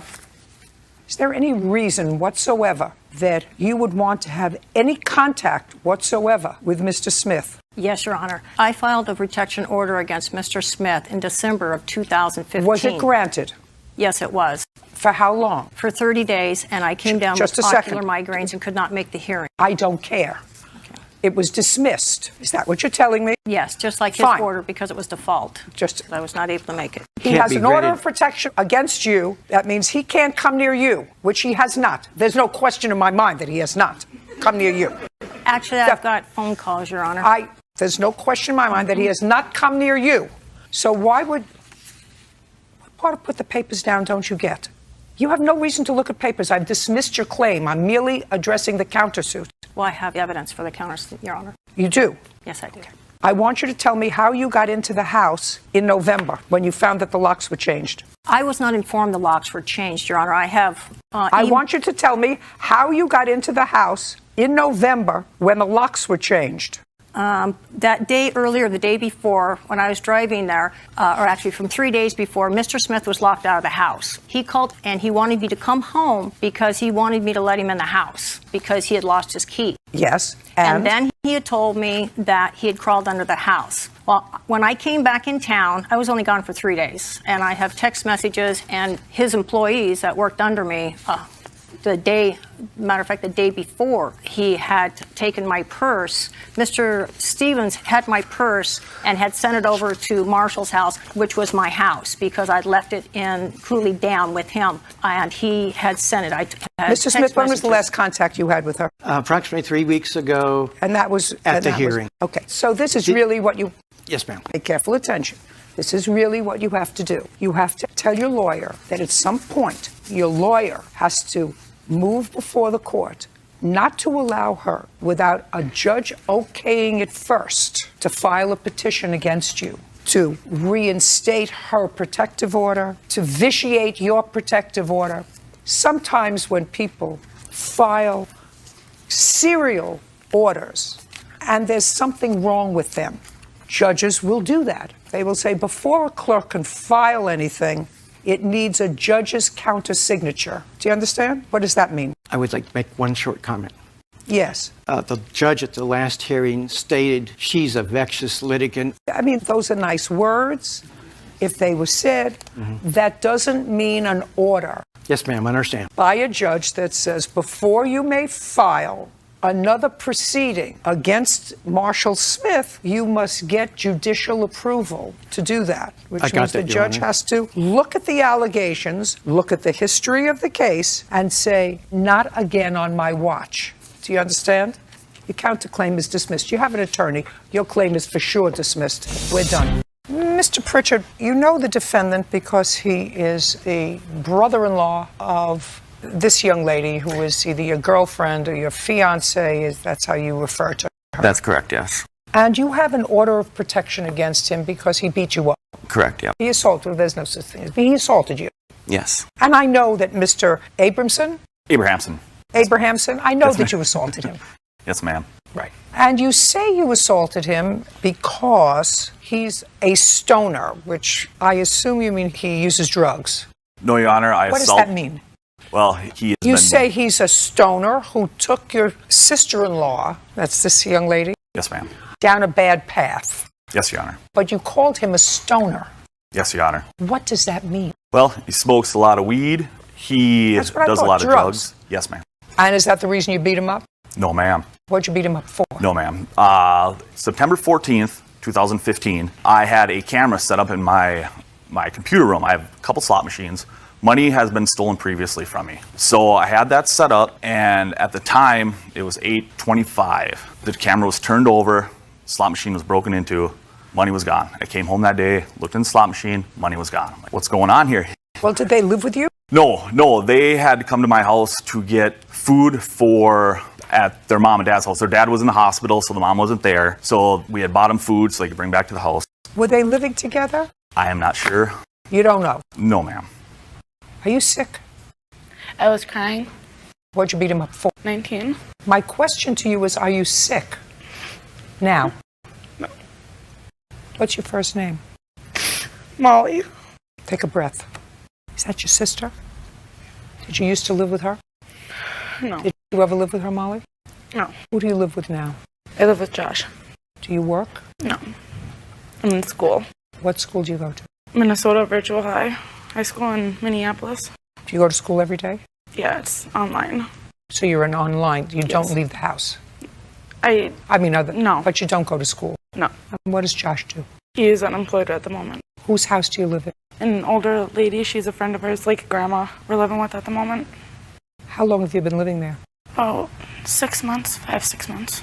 Do you get any money for going to school online? No. Do you have to pay any money to do that? No. How do you support yourself, Molly?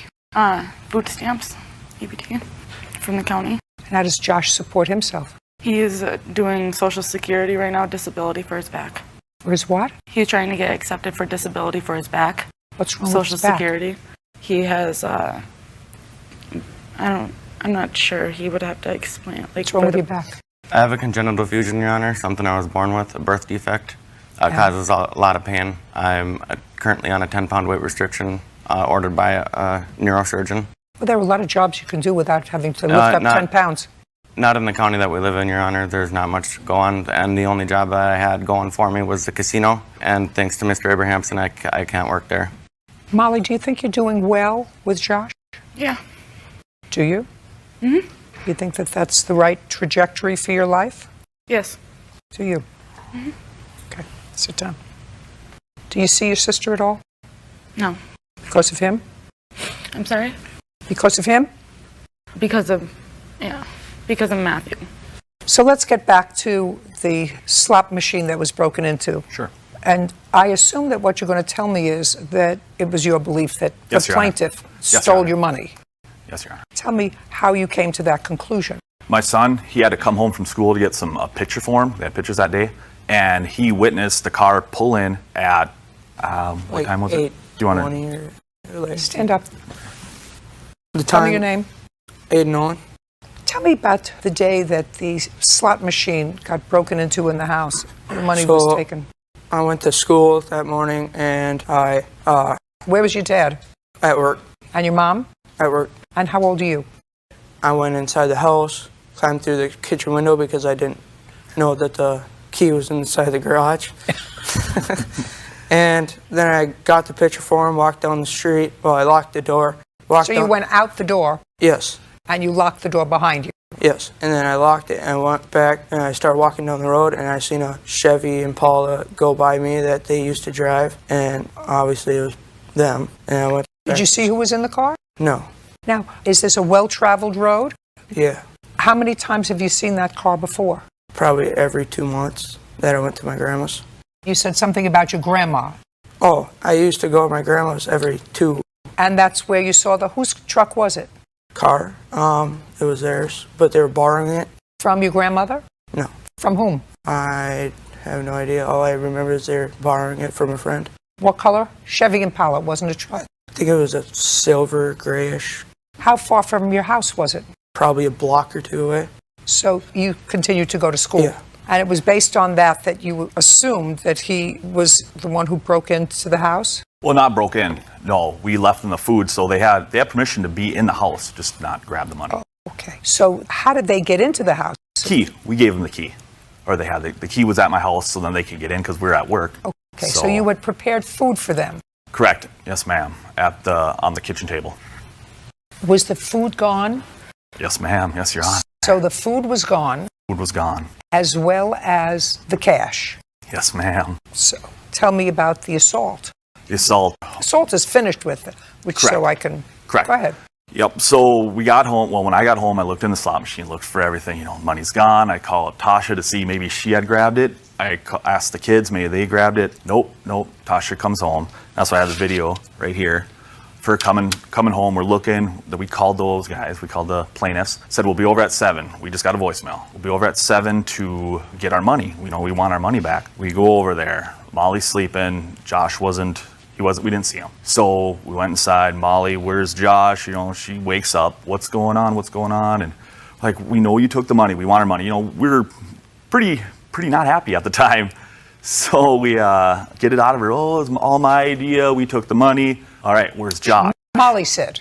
Yes, ma'am. Molly said it was all my idea. We took the money. All right, where's Josh? And your wife was with you. Correct. Is that correct? Correct. And that's what your sister said. Correct. It was my idea. Okay. And then we found out Josh was in the bathroom. I broke in, and that's when the assault occurred. It was all done. Went home. Did you get your money? No, ma'am. From what? He doesn't have a job. I can't get anything. Well, what'd they do with the money? We still had the money, Your Honor. We did offer it back to him. He wasn't concerned with that, though. No. How much money did you take? $40, ma'am. And Why'd you take the money? I didn't take it. Molly did. Yes. Did she tell you why she took the money? There was a miscommunication between her and her mother. Her mother did say that there was going to be $40 for us to help us get through. She was planning on being gone for a while down at the hospital with her dad in recovery. There was a miscommunication. I didn't know exactly what the whole deal was, but from what I gathered out of it, I guess we were supposed to grab it out of a bank account, but she had thought that it was supposed to be given to us from there. Okay, so that's when the assault took place. Yes, You pled guilty to something, and as a result of that, he got an order of protection. Yes. And this is what this case is about. Is your claim, Mr. Pritchard, that Mr. Abrahamson. Abrahamson, no, I can't say that. Mr. Abrahamson continues to violate the order of protection. That's correct, Your Honor. Mr. Pritchard, you've known this family for a long time. Yes. Right? Yes. Was it Mr. Abrahamson's practice to go to the casino before you got the job there? Think before you answer the question, otherwise I bring Molly up, and Molly's not going to be happy if I bring her up. Do you understand? Yeah. Was it Mr. Abrahamson's practice? Some people like the casino, and some people don't go to the casino regularly. So you know them for a long time. Yes. And you're not a regular worker bee. So did you know that it was his practice to go to the casino for entertainment? Yes, Your Honor. I had worked there before. Okay. And how frequently did he go to the casino before? Before, from Once a week, twice a week, 3 times a week? maybe twice a month. On the weekends? Yes. And would you see him there? Yes. Where would you see him? On the floor at a slot machine. Did he go with his wife? On occasion, yes. A lot of times he Sometimes? was there on his own, yeah. And sometimes on his own? Yes. And when did this assault take place? Give me the September date. 14th Of last 2015 year. 2015. And when did you start to work at the casino? March of 2016. So you started to work at the casino knowing that he went there twice a month, either alone or with his wife. That's correct, Your Honor. Right. So it was not surprising to you to find him at the casino because you knew that he was a regular at the casino. That's correct. Great. Now you have a video to show me, I assume. There's something there to show me how you believe he harassed you. By the way, when did you leave the casino? When did you leave that job? At the end of May, Your Honor. Of 2016. Yeah. So you had that, listen to me. Yes. Hey. Yes. So you had that job for less than 8 weeks. Yes. Prior to that, where did you work? Before that, I was working for Dairy Queen, I believe. What do you mean you believe? Were you working for Dairy Queen or were you not working Yes, for I Dairy was. Queen? A cone and a little ice cream doesn't weigh more than 10 pounds. What happened to that job? I assume there's one Dairy Queen in your neighborhood? Yes. So it's very easy to find out? Tell me what happened to that job and when. I had left that job, Your Honor. We had new management. You had new management, so what did new management have to do with you? We weren't getting along. You weren't getting along with the new team. Right. And from when to when did you work for Dairy Queen? October 30th, I believe, is when I started. And January 5th, maybe, was when So you worked there also for less than 8 weeks? Yeah, And that was January of 2016. correct. And then you were unemployed for 2 months. And then you got a job and had that job for another 8 weeks. Now, prior to working for Dairy Queen, who did you work for? I believe I was unemployed for a little while, Your Honor. What's a little while? From September of 2015, when this assault took place, to May of 2016, did you work more than 16 weeks? 8 weeks or less for Dairy Queen and 8 weeks or less at the casino? No. Did you work for anybody else? Yes. I'm listening. Okay. Little store, Your Honor. Little store, gas station. From when to when did you work at the little store? From May of 2015 until September when the assault took place, Your Honor. Okay. May, June, July, August. So that you worked the gas station for 4 months. Yes. In 2015. Correct. From September 2015 until May of 2016, am I correct that you held 2 jobs, both for a series of weeks, one for Dairy Queen and one at the casino? Correct. What'd you do with the rest of the time? I was in recovery for a little while after the assault. A lot of the times I was scared to leave my house. That was one of the big reasons why I didn't have any jobs. I've also been going through this disability, Your Honor.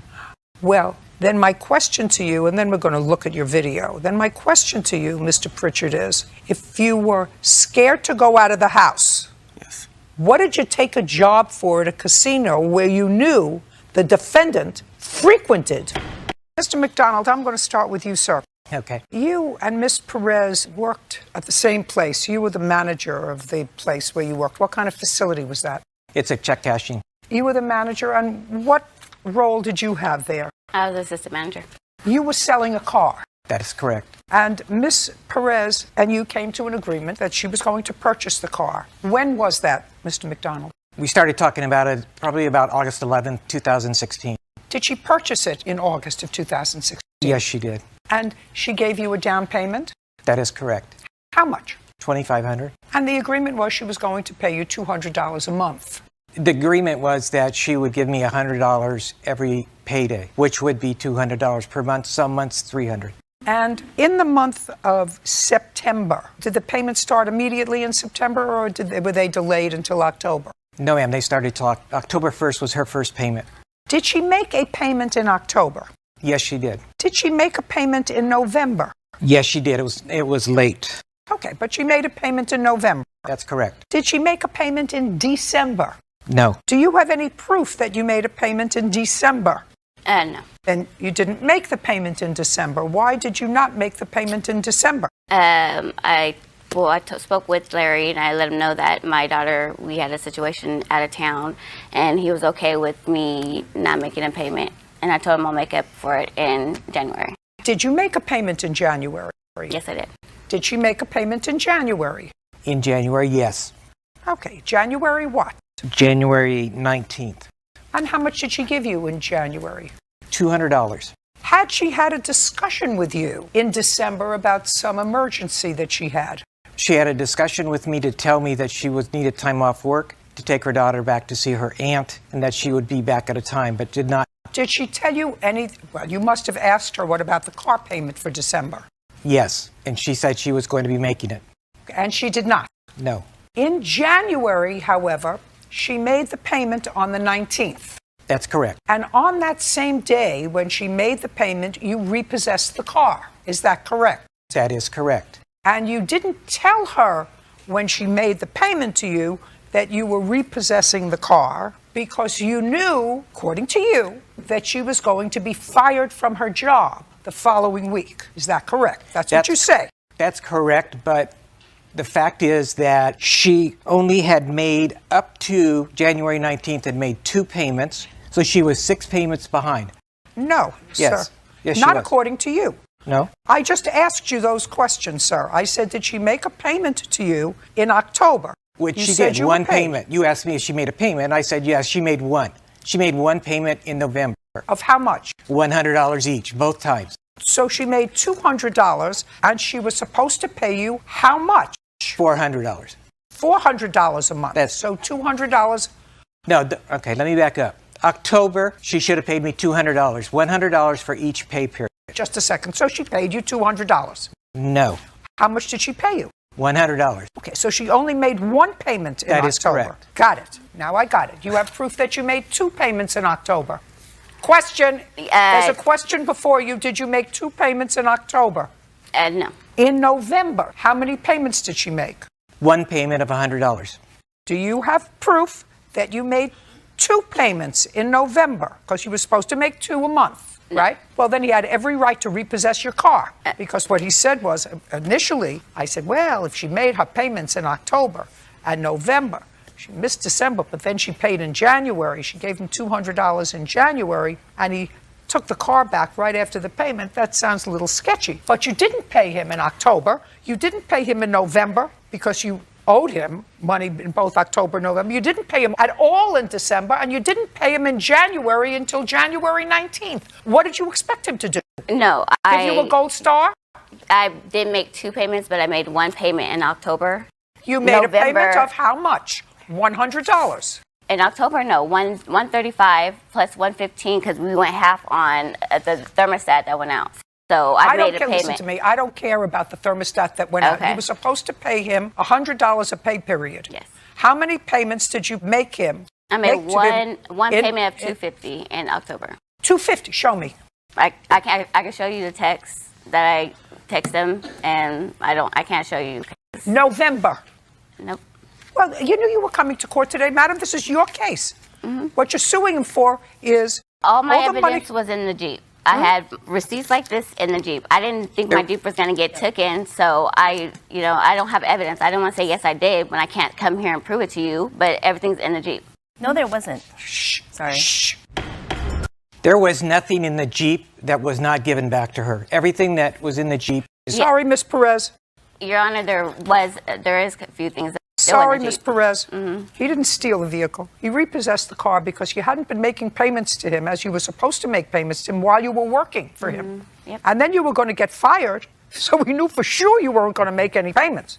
And yet, she also you didn't make payments when you were working and getting paid at all in December. It was just December.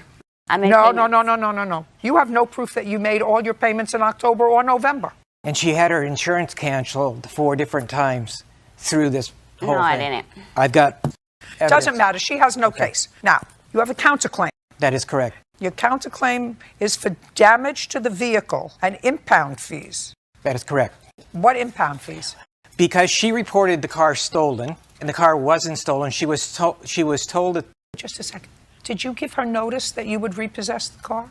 I told her that I took the car when I paid her off. And when was that? That was the following Tuesday. Because of the fact... Just a second. When had she reported the car stolen? That was immediately. The 20th. So then you have to pay the impound fees. But the Sacramento Police Department said the report should have never been taken. Don't tell me what anybody said to you. I'm just... You had the car, while she was at work, you had the car repossessed. You didn't tell her about it that day. She comes out, she looks for her car's not there. She reports it stolen. She doesn't find out until later, till after you paid her off, days later, that you actually had the car. So if the car was impounded because she reported it stolen, you should have told her immediately. That's all. Now, money owed for damaged vehicle. Tell me how the vehicle was damaged. Well, there is one damage to the right driver's door, which my witness is the first one that saw it. Just a second. All you have to do is show me a picture. Okay. Your Honor, I have recordings with the insurance saying he didn't know where the vehicle was. Just a second. He had Listen, you have no case. You didn't make your payments. I just don't. I made payments. I just don't have proof. I'm sorry. Because it was repossessed, and he's not going to give me his credit card statement. If you get his credit card statement, it will Madam, you acknowledge. Listen. You acknowledge you made no payments in December and you didn't make any payments until January 19th. For January. No. And that has nothing to do with October and November. For December that I talked to him about. In October and November, I only made 1 payment. You asked me if I made 2. And I do have proof. I mean, and it's... You don't have proof. I don't, because he's repossessed his car, which has all my evidence in it. How's that fair to me? Well, that's unfortunate. It is unfortunate that he lied to everybody. Next time, keep better evidence. Yes. I can't see what you're pointing to, sir. I can't see what this is. You can see the dent right in the center of the picture. You're talking about right here? there? And here's the... You're talking about here? Yeah. Of insurance payments. I've been paying insurance. I don't care if you've been paying insurance. You weren't paying him. Yeah. I was. You have proof that you're paying insurance. You should have proof that you were paying him. How did the car get dented here? I don't know. I wasn't pointed out it. He pointed out to me. Oh, well, actually, Marie pointed out to me. And I told him when I was on the freeway, I heard a dink, but didn't notice anything until she pointed it out. It looks like a rock or a ball, or I'm not sure. I'm not sure it might have been on there before. Just a second. You saw this dent? Yeah. Good. Stand up. Did you see how it happened? No. No. She doesn't know how it happened either. But I know the car how it was when Larry gave it to her. And so when I came to work and it was literally 70 feet away from me, I said, what is that dent? What? It looks like somebody hit a car door onto hers. That's what it looks like. Yeah. It doesn't look like there was an accident. It No. looked like somebody hit their car door into hers. Or it looks like or a someone ball, took a or a foot. ball, right? Something. Your case is dismissed. Your counterclaim is for the missed payments. No. No? My countersuit is for the insurance to fix the vehicle. Why is mine dismissed? Why? I just told you why. I told you 4 times because you have no proof that you paid him in October and November what you were supposed to pay him. You acknowledge you didn't pay him at all in December, and you didn't offer a payment until almost the end of January. Don't speak. That's why your case is dismissed. He had every right to repossess the car. Do you understand? Use the $2,500 deposit to fix the door. You got it? Perfect. We're done.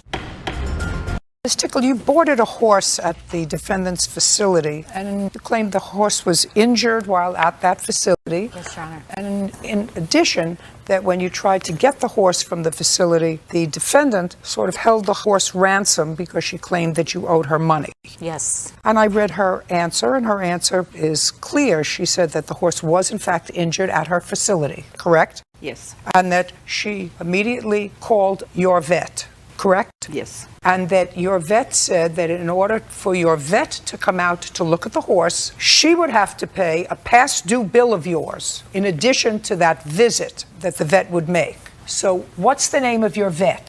It's one of my vets. It's Dr. The vet that you called. Dr. Purdue, who's the person she indicated on the boarding agreement as her vet of record. Fine. On what date was the horse injured? September 7th. Okay. Now, on September 7th, did you owe Dr. Purdue money?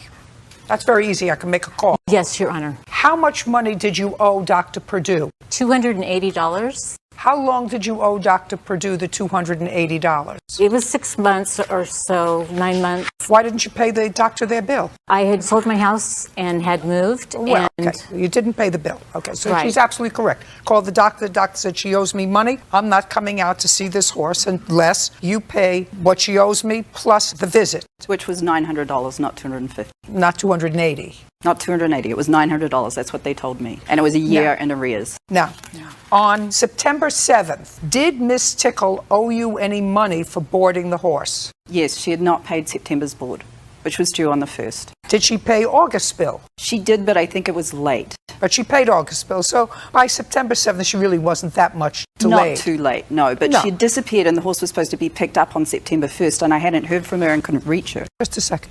When you say the horse was supposed to be picked up, what does that mean? She advised me sometime in July that the horse was going to be picked up on September 1st. But I never heard from her. She never showed up. Nothing happened. She never called, text, nothing, zero. I thought the horse had been abandoned. Okay.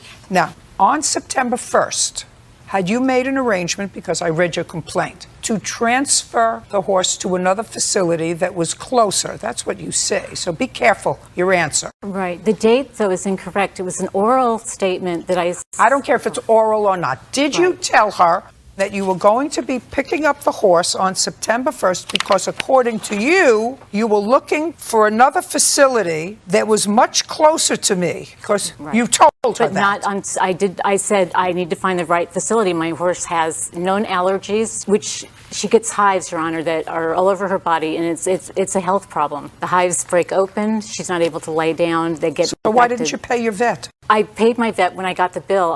There was you a problem didn't. with my getting mail to my new address, so. When did you move?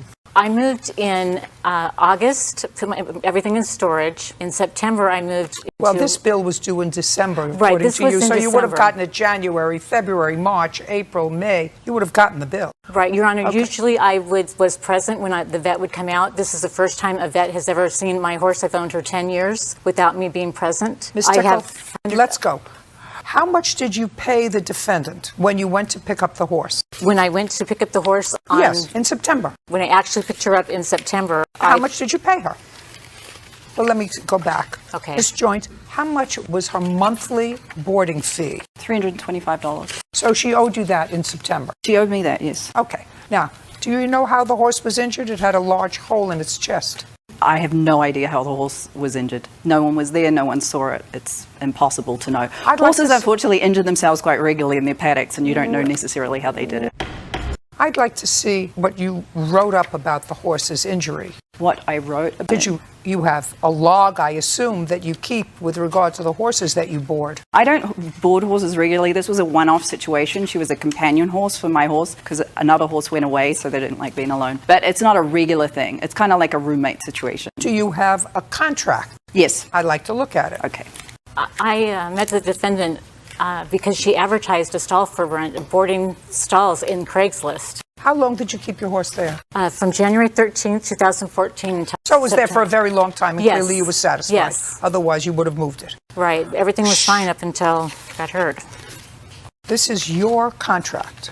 And this says that if the horse becomes injured, which the horse clearly was, that it's your responsibility to first try to contact the boarder. Which I did desperately. Just a second. That's fine. And the second thing that you do is if you can't contact her, she gives you permission to contact her vet. Correct. Which you did. Correct. If the boarder's veterinarian is unavailable, the boarder authorizes the stable to call its veterinarian in an emergency, and that the boarder will be fully responsible for all veterinary charges so incurred. So you really had the responsibility to call a vet, but it's her responsibility to pay. Right.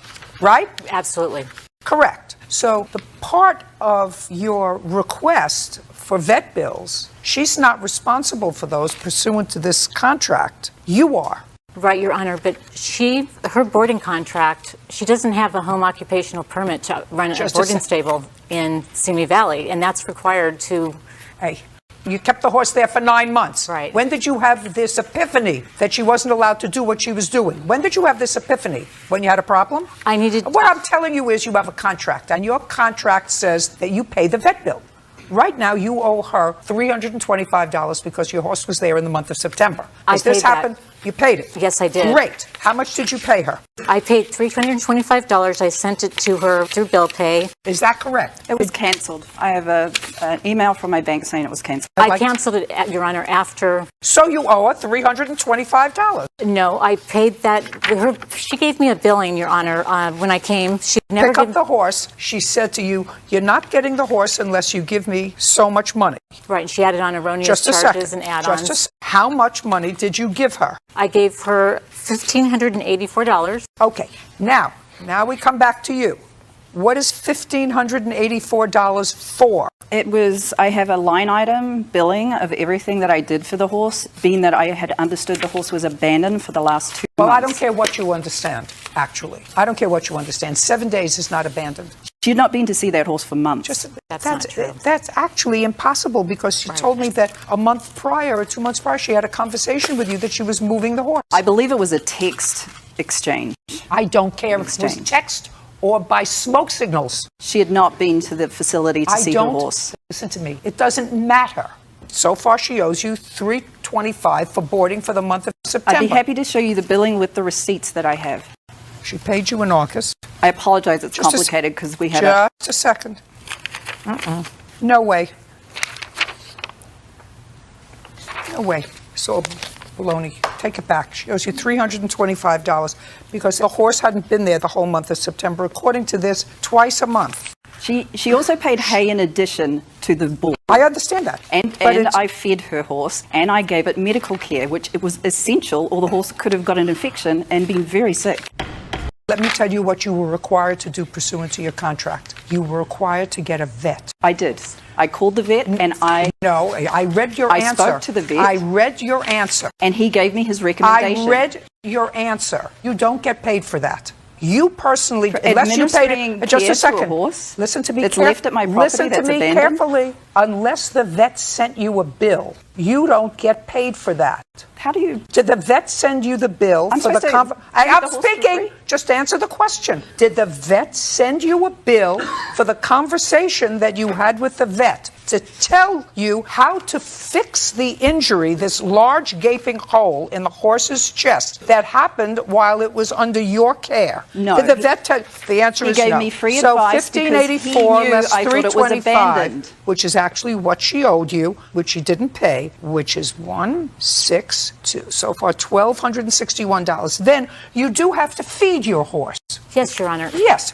So how much does it cost for the horse's food for the 9 months that the horse was there? It was $100 a month average for 6 bales of hay. That's what my size horse consumes. Over the 9-month period, what did you pay? I paid for on food? average of $120 a month. Well, now it's from 100 to 120. Why don't we think again? How much did you pay for the horse's food for the 9 months that the horse was there? $120 a month was for the hay. Fine, less 120. No, I paid that though. I paid that. She would give me. In She would September? tell me the amount. Just a second. In September? That's in her billing. Just a second. What That's billing? in her billing that she gave to me. Oh, I'm deducting certain figures. I'm deducting from what you gave her, $1,584. I'm deducting what you owe her, Right. $325 for the boarding for the month of September. Right. You owe her $120 for food. I'm deducting that from the money that you gave her. This is your lawsuit. $60, Your Honor, because it would have been half the month. So far, $1,141 is what you're entitled to back from what she gave you, because you're not getting paid for the vet, for you acting like a vet on a horse that was injured on your watch. Food and her monthly boarding for September. What else does she owe you? Grain, because I had to stop feeding the horse because it was losing weight. It was in Grain. stress. Had you, just a second. In the 9 months that you had the horse there, other than September, did you ever feed the horse and bill her for grain? The answer is either yes. She brought the grain up until around July timeframe. June, July, I started feeding the horse because she was no longer bringing food for Just it. a second. I'm giving you hay. That's in your deal. And I gave you for the whole month, not just half of it. What I asked you was, had you ever previously billed her for grain? Before July, no, because she bought her Okay, own. 1141. What else? The medical care. I flushed that wound 3 times a day. 1141. That's what you're entitled to, not $4,803. 1141. That takes off the food for the horse and the $325 that you owe her. Okay.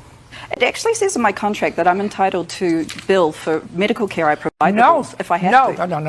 Now, it says that you are required to provide veterinary care. I gave the By a horse vet- veterinary care under Not veterinary by- advice. Are you a licensed veterinary No, doctor? but my witness is a vet tech, and I went under her advice and the doctor's advice Good. on how You don't to get treat the paid for wound. that. 1141. Judgment for the plaintiff. We're done. If it were her horse and the tables were turned, I would have called another vet and another vet and another vet. She didn't contact me for a week after the horse was injured. Until I had that horse, the gaping wound. I texted her, I called her, I emailed her. Sealed up and cleaned up. I went way above and beyond. I learned a lesson. I will never board at a private backyard facility. Take care of your animals and go visit them when you're supposed to. And certainly not through one I find on Craigslist.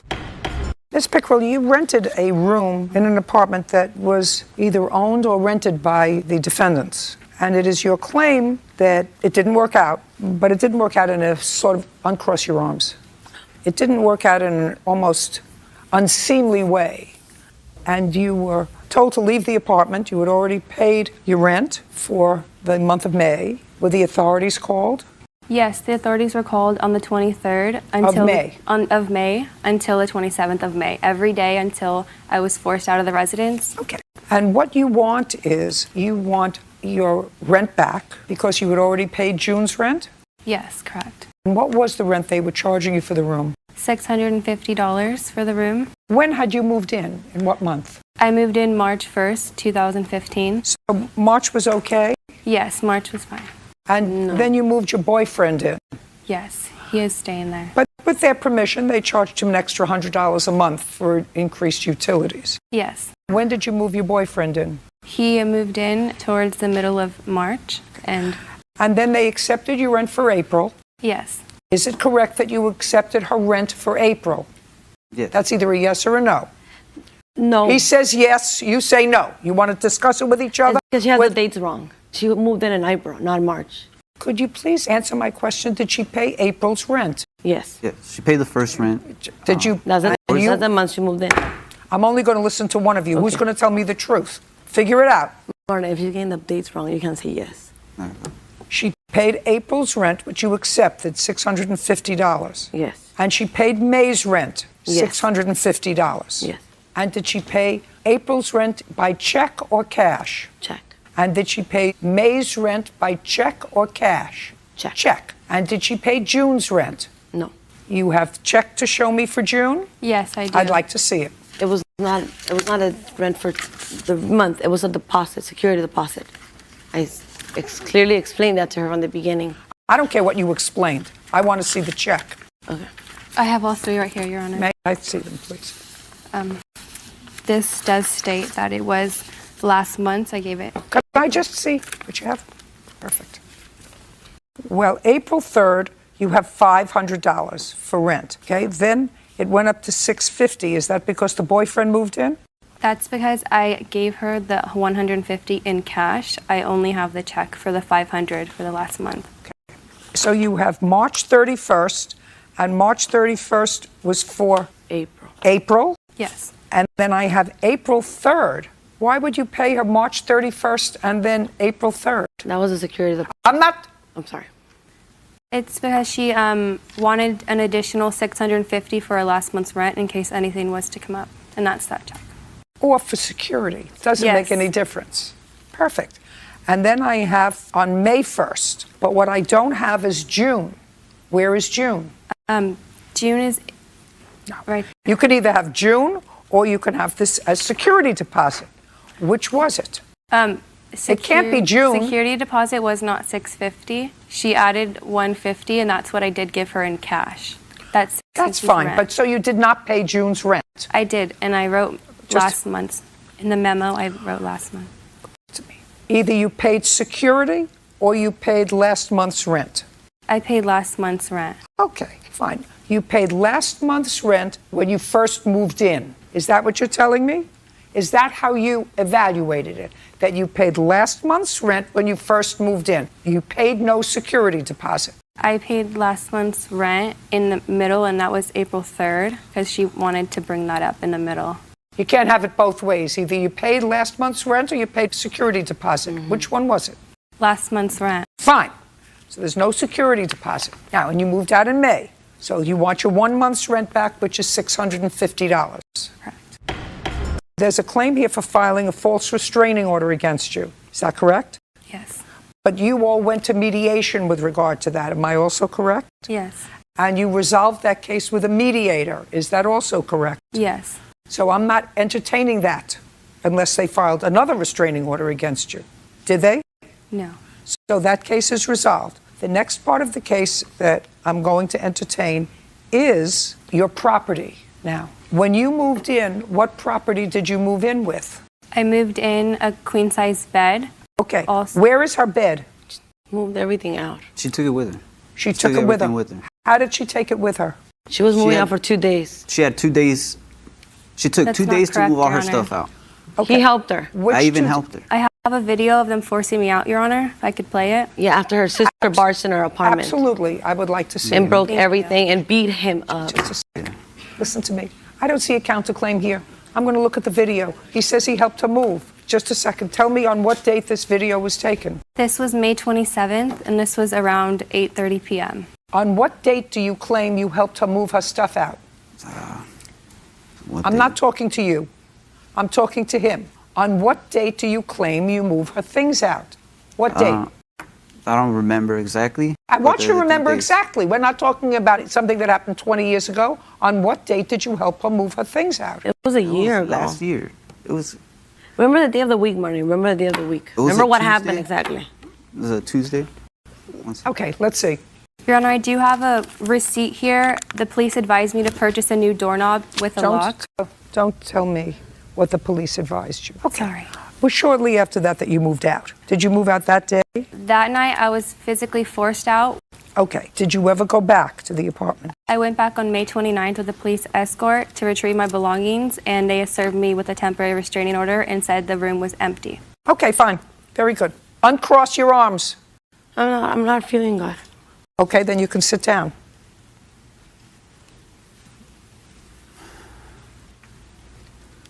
On what day were you served a protective order? It was like the following day after she left. Do you remember the police coming back to your house with her on the 20th? Yeah, she came. Sorry. Do you remember the police coming back to your house with her? Yes. Do you remember the police going through the apartment and her room? Yeah, they went in. Easy to verify with the precinct. Was it before the police came or after the police left or while they were there that you helped her move out her bed? Look at me. It was before. It was before. So Yeah, it was, it was 2 days. So it was between the 27th when that scuffle went on and she left the apartment and the 29th. So it had to be the 28th. Yes. It had to be the 28th that you say you were helpful with her and helped her move her property out. I just want to understand that that's what you're telling me. It's a good thing she sat down. Yeah. She would have been falling down. You see, if she was standing up next to you, then maybe you would have some support. So let me see what you want me to believe. You want me to believe that you had this sort of scuffle with her, that you filed a protective order against her because of this, so that she could not come back to the residence. But the next day, she came back to the residence on the 28th. No, I'm sorry. No. Sit. No. You have Sit. not let us Did you hear what I said? I'm going to give you 1, 2, 3. No, I'm sorry, but you're not letting us talk. This is not even what happened. You got all the You have all the dates wrong, everything wrong. Out. You want to sit down and be quiet? Okay, believe whatever you want. Perfect. Now, your answer. I'm not even dealing with her complaint. Your answer talks about all the dates, those 27th, 28th. So you want me to believe that after this kerfuffle, which occurred on the 27th of May, and the police came back on the 29th, I assume that you have a report that they went with you? Yes. May I see it? That in between those 2 days, you, being the nice guy that you are, helped her move her furniture out of the room. That's what you want me to believe? Yes, I helped her move her stuff. I never threw any of her stuff away. You may not have.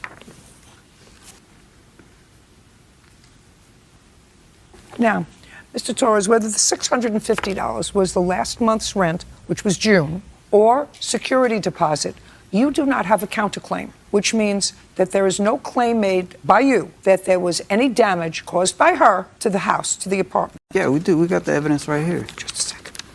We got all the pictures. Just a second. Hand down. I don't have a counterclaim, sir. I don't care what you have there. There is no counterclaim here for damage. Well, what is a counterclaim? We just wanted her out. We didn't want nothing to do with her. We don't ever see her again. We just wanted her out, please. Sure. Can I just ask for 5 minutes? Put her out. 2 minutes. Put her out. I want to say. Put her out. Explain her Put her story out. for 2 minutes because I feel like you're Out. manipulating. Out. You're manipulating Out. the situation Miss. with your questions. Miss. Out. Come this way. This is ridiculous.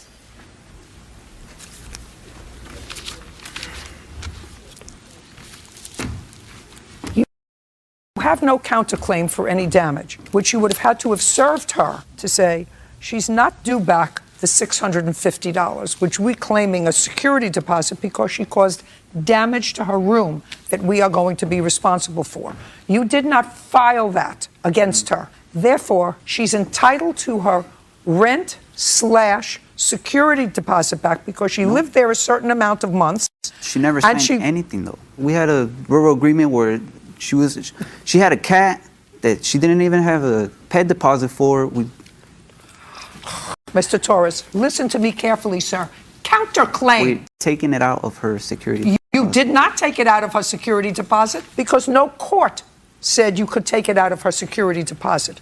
That's what we're here for. And since you didn't file a counterclaim, she's entitled to her $650 back. Now the only thing that I have to determine is whether I believe she got all of her property back. Your Honor. What?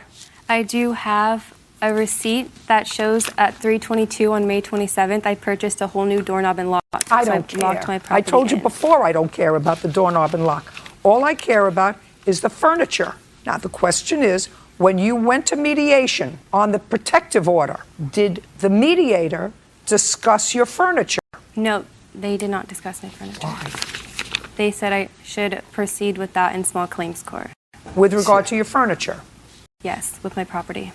Furniture. All I'm interested in is furniture. Furniture, yes. You left, your sister was there, there were certain things that were packed in her car. As far as I'm concerned, that's all I care.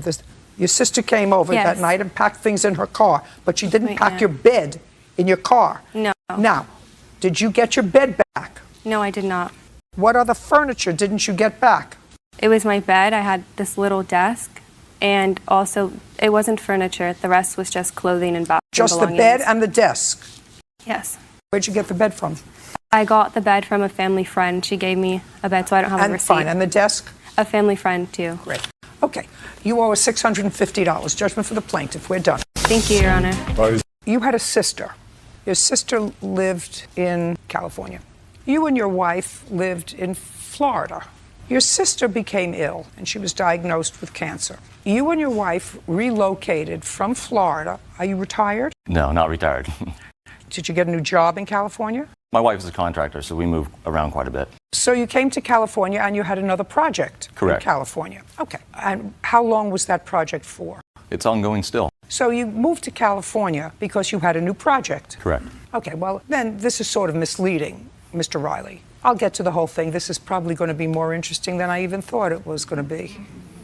This is a situation. Your sister was sick in California. You came to California. You led me to believe in your complaint that you and your wife gave up your life in Florida to come to California to minister to your ill sister. That's what I get from. That's what I got from your complaint. Very much now true. it appears that you have a contracting job, and even though your sister is no longer with us, that contracting job is ongoing because that's what you and your wife do. So it was probably a combination of both things. In any event, you came to California with your wife for a job, which you're still doing, and you're still living in California. Yes. Still living in California, Still in even though your sister's not here anymore. Correct. Right. We're from California originally. It doesn't matter. I was just misled by the complaint. Maybe it was my own silly misreading I'd of love it. to clarify if I could. They saw But work here. I didn't ask you a question. Sorry. Sorry, Your Honor. In any event, your sister was here. She came to live with you for a while. She was ill. She was getting treatment while you were in California. And you are her closest living relative. Yes. Closest biological living relative. No. Physically close, yes. Biologically, we have 6 siblings. Oh, but she didn't live with any of the other siblings. No, she lived by herself until she lived with us. She was a single lady, Correct. no children. Never married, no kids. And the defendant is her cousin. Correct. So you took care of her, drove her to her doctor's appointments, did whatever had to be done. Sister For passes. months, I may add. For months. Years. Months, years, Just so you know. whatever. For months. You did all of those things, and your sister unfortunately succumbed to cancer. She passed away, and when her will was read, to your surprise, you were not made beneficiary of any part of the estate. Her entire estate went to her cousin, Miss Wells, as the beneficiary, but your sister did a double whammy. She made you the trustee. Correct. Okay, and that, I assume, Mr. Riley, if you and I are being honest with each other, was both irritating to you and probably to your wife, who was very anxious to talk to me before. No. Yeah. Not really. Wasn't irritating. It was irritating, but not for the reasons you say. It was not monetarily driven. I care for my sister. I understand. It was a surprise. It's all it was just It was a surprise. It was a surprise. In any event, there was ongoing acrimony between you and Miss Wells. That is clear from both your complaint and her answer. But this is what your complaint is about, because it's the only thing that your complaint can be about. You ultimately turned over the trust to Miss Wells because you didn't want to be involved in it anymore. No, not There true. had been Not true. She didn't like the way I was handling the trust, and she Right. She She stripped didn't me of my like as trustee duties. beneficiary the way you were handling the trust. And she said, in her mind, you were dissipating the trust. And since she was the beneficiary of the trust and a together person, she said, I can take care of this myself and I'll spend the money differently. With 3 different attorneys, by the way. Doesn't matter. 6 months. Doesn't matter. That's me. Doesn't matter. Okay. Do you see? What you're doing now is demonstrating just how irritated you I'm still sorry. are. I get emotional about my sister's death still. I'm sorry. Well, this isn't about your sister's death. This is about money. Okay. If you were emotional about your sister's death, then you would have said, you know, my sister died. She knew how she felt. It was her money. She felt, for whatever reason, either close to Miss Wells or she felt that Miss Wells needed the money more than you did, that you and your wife were doing okay. For whatever reason, it was her money. That's what she decided to do with it. So Absolutely. when people pass away, whether it be a parent or a grandparent or whatever, and you as a relative don't think that you're getting the appropriate love from the deceased by way of monetary reward, it's irritating. Happens all the time. And you're not unusual for that. But this is what you're not unusual for that. But this is what your case is about. It's not. After Sorry. Miss Wells took over the trust and finally got into the condo that was very much in dispute, she found that there were certain things missing from the condo. And as a result of that, she notified the insurance company because evidently your sister had homeowners insurance. She found laptop missing. She found someone had purposely damaged a sleep member bed. I really want to speak to that if you let me. Just a second. No.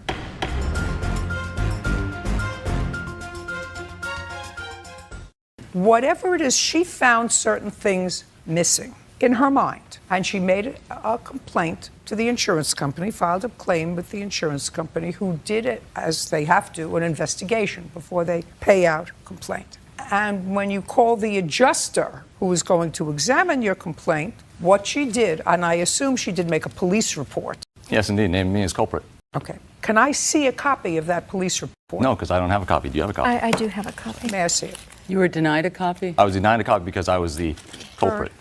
Put her out. She's annoying me. She doesn't learn. Not a free-for-all. It's an out. Come on. Oh, I beg It's your an pardon. outie. Pardon me. Thank you. No, you can stay. Thank you. Sorry, Your Honor. Forgive me, Your Honor. It's very difficult to find, but I do have it. Here it is. Give it to Officer Byrd, please.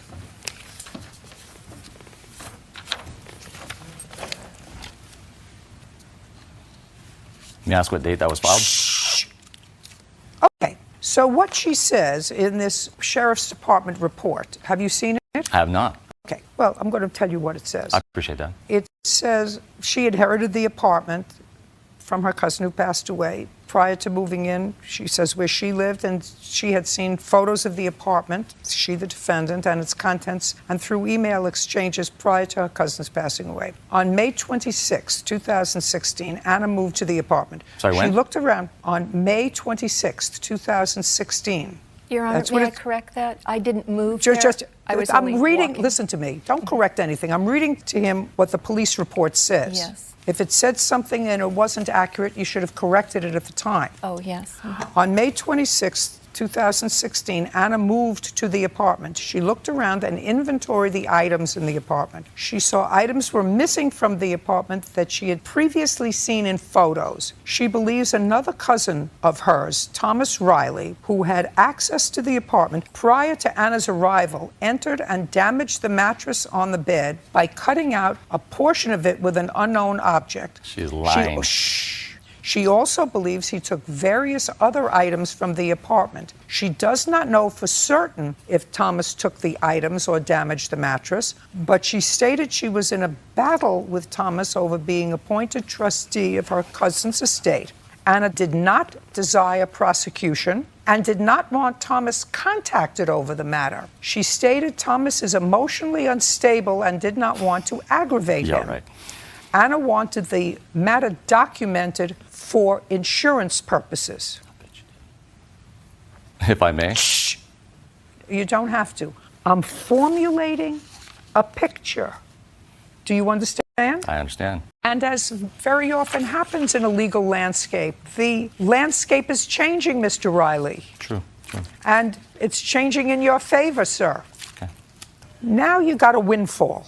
You inherited this apartment and whatever money was left in the estate, if there was any. If it had happened to me, I wouldn't have looked at draperies, 2 sets, 92 inches, $650. Sleep number bed, king size, model 1, $6,000. Moen brand shower heads, $2,000. A Galaxy Pro Tab. Dishes, $350. Bissell Pro Heat Steam for the floor. White bleach cruiser bicycle. A purse for $1,000. How much in total did you get from the insurance company? $16,000, Your Honor. I have. Just a second. $16,000. Yes, Your Honor. None of which, actually, you paid for. Correct. Yes.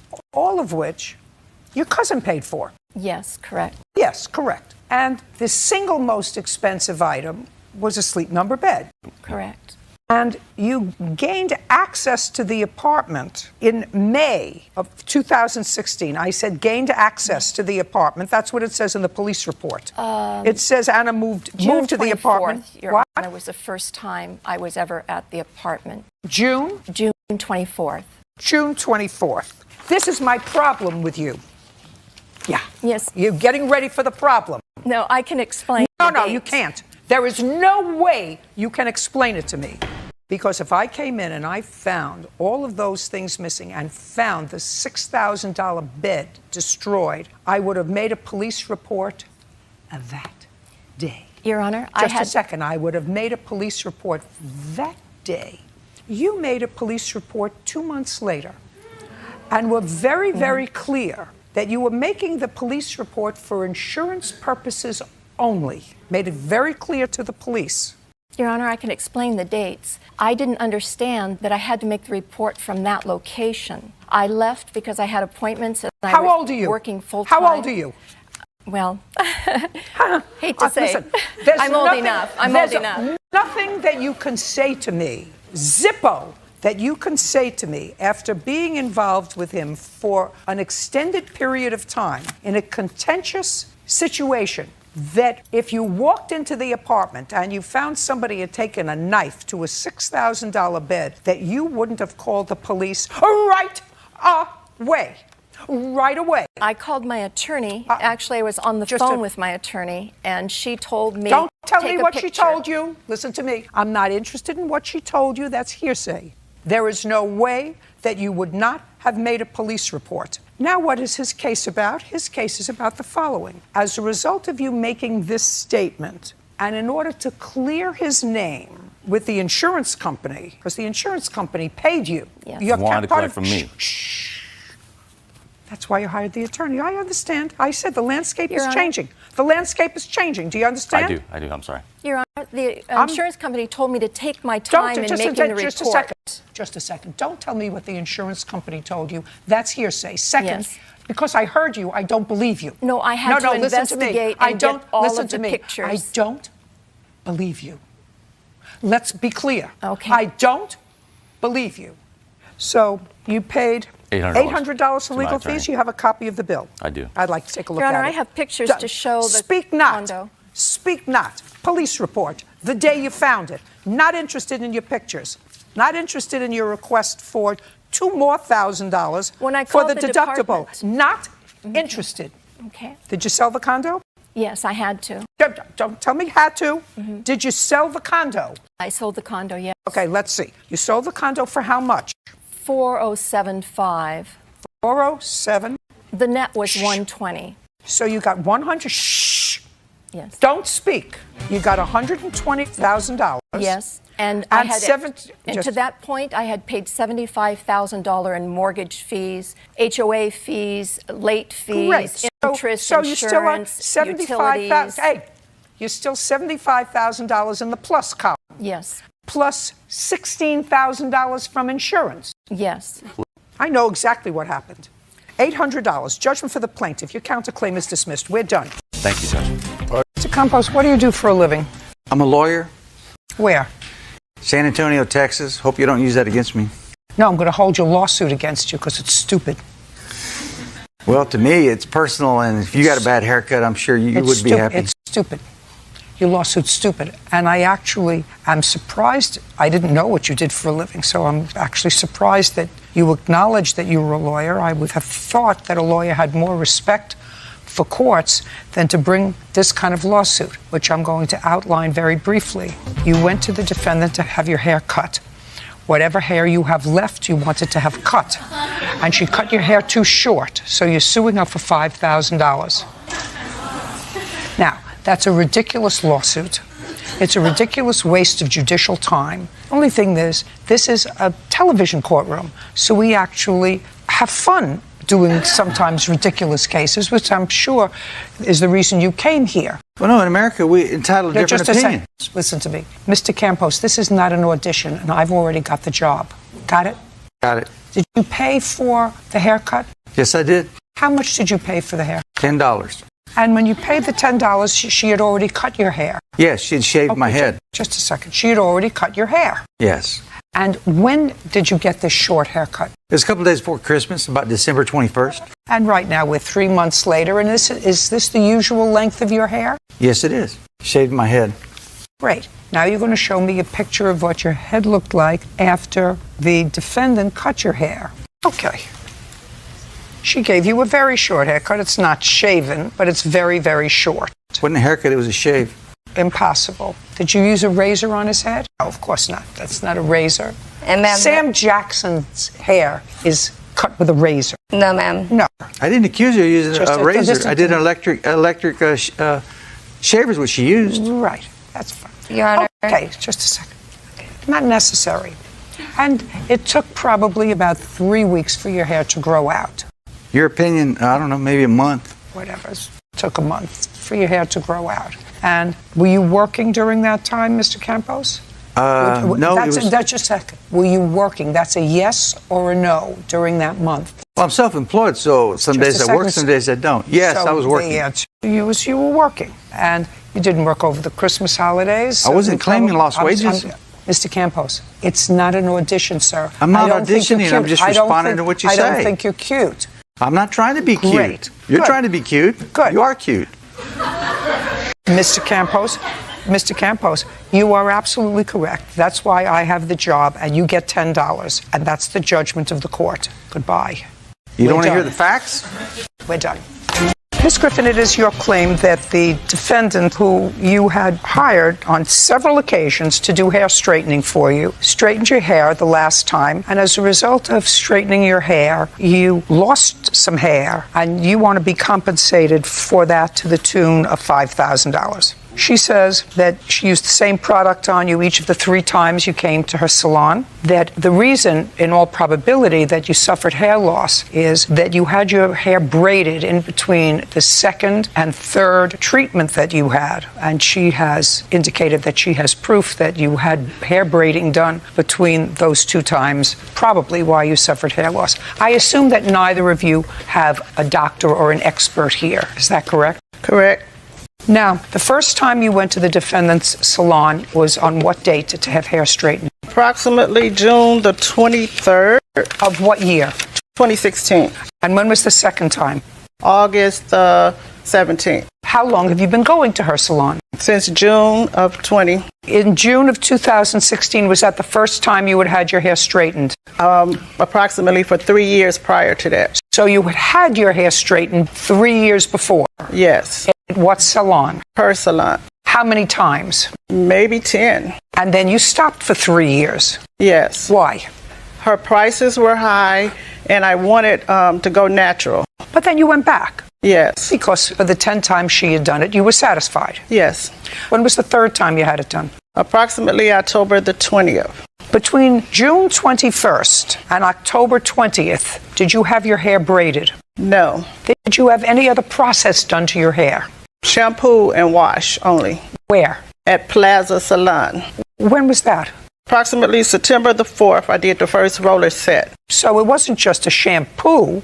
You had your hair set with rollers. Shampooed and set. Mm-hmm. And when was the next time you had your hair shampooed and set at the Plaza Salon? Approximately November the 5th. And when for the first time did you complain to the defendant that you were having trouble with hair loss? On what date? approximately December the 18th to the 20th, somewhere around there of 2016. So let me understand this. You had your hair relaxed for the third and final time.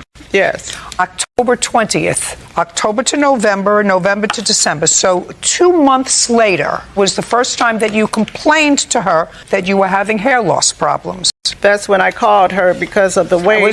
Yes. The answer is yes. Yes. And in between that time, you went to another salon. Early part of November. Did you go back, just for my own curiosity, did you go back to the other salon after November 5th? No. Why not? I usually go to the salon when I have something major going on. I had a baby shower that weekend. That's why I went and got the roller set. After that, I didn't have any major engagements to go to. So I put it in a ponytail, and that's how I wore it for up until I started coming out really bad. I couldn't tell how it was coming out because it was in a ponytail. And when I combed it, I could just see hair coming out. What else do you have to tell me? That the product that she used, she stated I only had to have a relaxer every 2 months. But the last relaxer in October that she gave me was different. The way she put it in my hair, she kept combing it, asking me, was it burning? And she never did that the prior 2 times. And the hair started coming out because I needed to have a relaxer before the 2 months. I needed it within 4 to 6 weeks, not the 2 months, because it was different. You have no case. You have no case. Okay. This is what I'm getting. You went to the defendant 10 times and you were satisfied. Then you stopped. You didn't go back for 3 years. Then you went back in June. You were perfectly satisfied. You went back in August. You were perfectly satisfied. You went back in October. You were perfectly satisfied. In between those dates, you went to another salon and had other work done on your hair. No chemicals. Yep. I don't care whether they were chemicals or not, but for 2 months, 2 months. I mean, if you were talking about, and I have never had my hair relaxed. I never had any reason to do that. But I know what having a perm is, because we used to get those as kids. We used to give each other perms, and there were times when I got them. So that's a chemical that you put on your hair, very similar to a relaxer. It just goes the other way. One makes it curly, one makes it straight. If your hair gets burnt and your scalp gets burnt, you know it right away, not 2 months later. Somebody puts something on your scalp to relax your hair or to curl your hair and it burns. You know it burns right away. The same way color burns. If someone puts color on your hair and you're allergic to that color, you're going to know it right away, not 2 months later. Unless you have an expert witness to testify that it could take 2 months to show hair loss from a chemical burn. That's what we're talking about. It didn't take 2 months. It took that for all of my hair to come out. It was coming out as the time went on. You took 2 months because that's the first time you called her. And she would have to be a psychic to know that you were having hair trouble before you called her. To me, if I went in to have a perm or color and my hair was burned, I would call the next day and I would say, gee, my scalp is burning, it's itching, it's on fire, something is wrong that you put on my hair. But you didn't have any of that. And you went and had your hair shampooed and rollered without any complaint. So you have no case. Now, on the flip side of that, you have a counterclaim. I do. And I'd like to see what the counterclaim is. You say that she slandered your business. She's been slandering me. I am a master educator, stylist, also. I want to see physically what you are complaining about. Okay. Well, what here's she a letter said from PBS. She's just going around the city. Just, well, I don't. It stops sales and business. Well, I don't know that. And you have no evidence of any. I just would like to see it. What is this? Well, he is the owner of the salon. So when he got the information. Listen to me. From other. This is hearsay. It's not admissible. You want to show me slander? You show me something that she wrote, someplace that she published something that was untrue about you. I'll be more than happy to see it. She blocked me from her Facebook. Well, then I can't help you, Miss Childress. Well, that's it. She's been slandering my name. I don't know it. that. I know. I understand what you're saying. You know, just because you say it doesn't make it true. Just because she says that so you burned her, it doesn't make it true. What? Tell me your name. Marie Adams. Miss Adams, how do you know her? I've been getting my hair done by Cola since 2006. Okay. And do you know Miss Griffin? No, I don't. Have you ever met her before today? No, I haven't. What is she going to testify to? She's never met her and she doesn't know her. It's all over that Diane. We're done. You need proof. You need a witness that heard her say something. You need something that she published for people to read. This is hearsay. This is from somebody who you could have brought instead of her. right? They couldn't come. I guess so. Okay, we're done. Thank you. You have no case against her, madam, because you have no proof that anything that she did to you caused your hair loss. None. And she doesn't have any proof of slander, although in all probability you've been going around telling people that your hair came out because of something she did, but she had no proof of that. Okay, wait. Thank you. Now, when you lived together for these 18 months, when he moved in, how old was the child that you have together? She was not born yet. She was born. So you conceived that child during the 18-month period? That is correct. Which means that you lived together as a couple. Correct. I'm not interested in his piece of the rent. Do you understand? Do we have anything else? Late fees for what? It was a debit card that I had that was blocked, and I had to have it reordered due to the fact that someone was calling in using my information, including my PIN number. What month? The later month of July, early August. That was after you had already broken up? Yes. Okay, did you do that? No, ma'am. So you didn't use her credit card after the two of you split up? No, I had no access to it. Okay, prove it to me, Ms. Hazel. Prove to me that he used your credit card, your debit card, after the two of you broke up. I don't care what happened before. You were living as a family. After you broke up, after July. After July, the only thing that I have is showing that my particular debit card was compromised. I need proof that he did it. He says he didn't. Unfortunately. Okay, so you have no case. So your case is dismissed. Now he has a counterclaim. He has a counterclaim for an unpaid loan. Now let's deal with an unpaid loan. This is what I'm getting from your papers, Mr. Holliday. Yes, ma'am. Of an unpaid loan. You borrowed money from your aunt. Yes, ma'am. And gave that money to the plaintiff because there were outstanding bills. Well, it was at the time that when they was going to court because the landlord was subleasing it out. Listen to me. Was that while you were still living together? No, ma'am. It's not. You had already moved out. No, it was actually on the tail end of it, right before she... Just to answer my question, sir. No, ma'am. Were you still living together when you gave her the $1,000? No, ma'am. Is that correct? That is correct. Okay. Then I want you to tell me about this $1,000. He's out of the house. You say, I kicked him out of the house in July. Yes. Okay. So? Okay. You gave her $1,000? So, Your Honor, basically what was going on is I needed help. I just basically needed him to, I asked him to pray for me at first. Just a second. You said in your complaint that you kicked him out of the house in July because you had enough of him, you had enough of, he finally got a job, they garnished his wages for child support because he had a child support order that he wasn't paying, so they garnished his wages. According to your complaint, I'm going to read it to you. When they became a source of conflict in our relationship, he wasn't contributing. I finally had enough and told him he needed to pay all the rent he owed me or get out. He accused me of cheating on him. That was the last straw. I kicked him out of the apartment. Correct. How come he gave you money? Due to the fact that we have a daughter together, and he actually moved back in with his parents. So he couldn't help as far as making sure that our daughter had a shelter. So I'm the only one that could be able to provide our daughter with a shelter. So to help out with what was going on, he actually ended up giving me $1,000 in which I used towards the rent to be able to remain in the home that I'm currently living at. Do you work? I am an The answer is entrepreneur. yes or no? Yes. Yes, ma'am. In July. Tell me about it. That's your counterclaim. Basically, she was telling me that far as with the landlord subleasing it out to her and the main landlord came up to an agreement where her and the kids can stay there. She didn't have the money at the time, so I borrowed the money from my aunt and made sure they had a roof over their head. No, I just wanted one, the one that I asked for, because one of the TVs I bought was for her daughter. Good. And she just all of a sudden, she just stopped talking to me, period. Didn't want to socialize with me. Okay, now I got it. Okay, well, good. So you gave her $1,000. Pay your rent back. What's next? You want your 2 TVs back? No, I just wanted one, the one that I asked for, because one of the TVs I bought was for her daughter. As a gift? Yes, ma'am. And the other one? It was mine. It was in our room. Who purchased it? I did. With what money? when I was in a car accident. What do you mean you were in a car? I was in a car accident one day going to work, and my settlement ended up coming through when I was out of work. I ended up buying a television for the room. Do you still have the television? Yes, I do have that television. It's my television. Good. Who paid for it? Mr. Holliday paid for it. Good.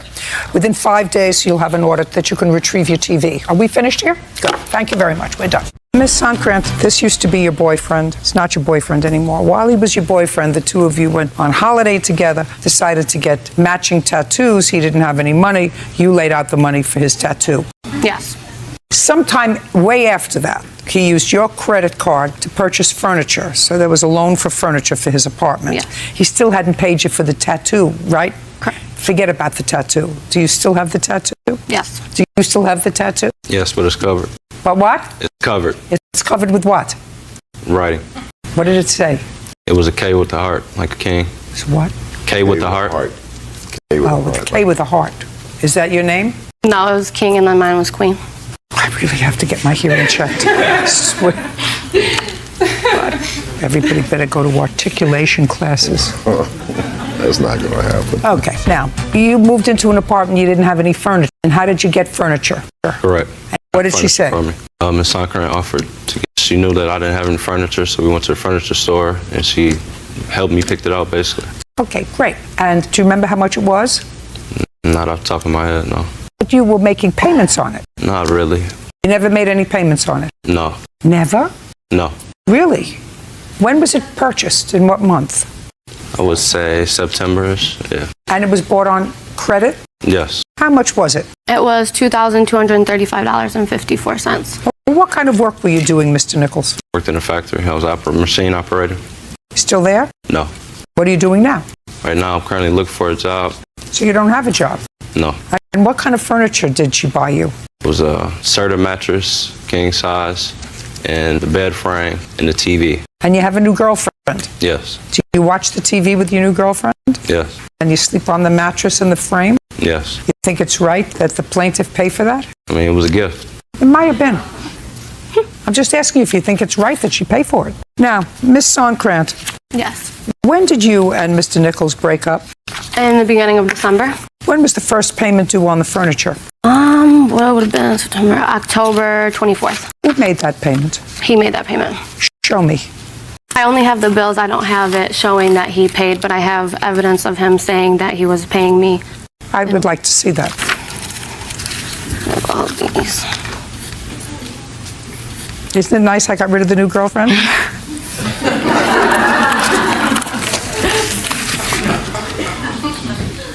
Just in case you think I'm going to be exceedingly hard on him. I just want you to read some of these emails back and forth.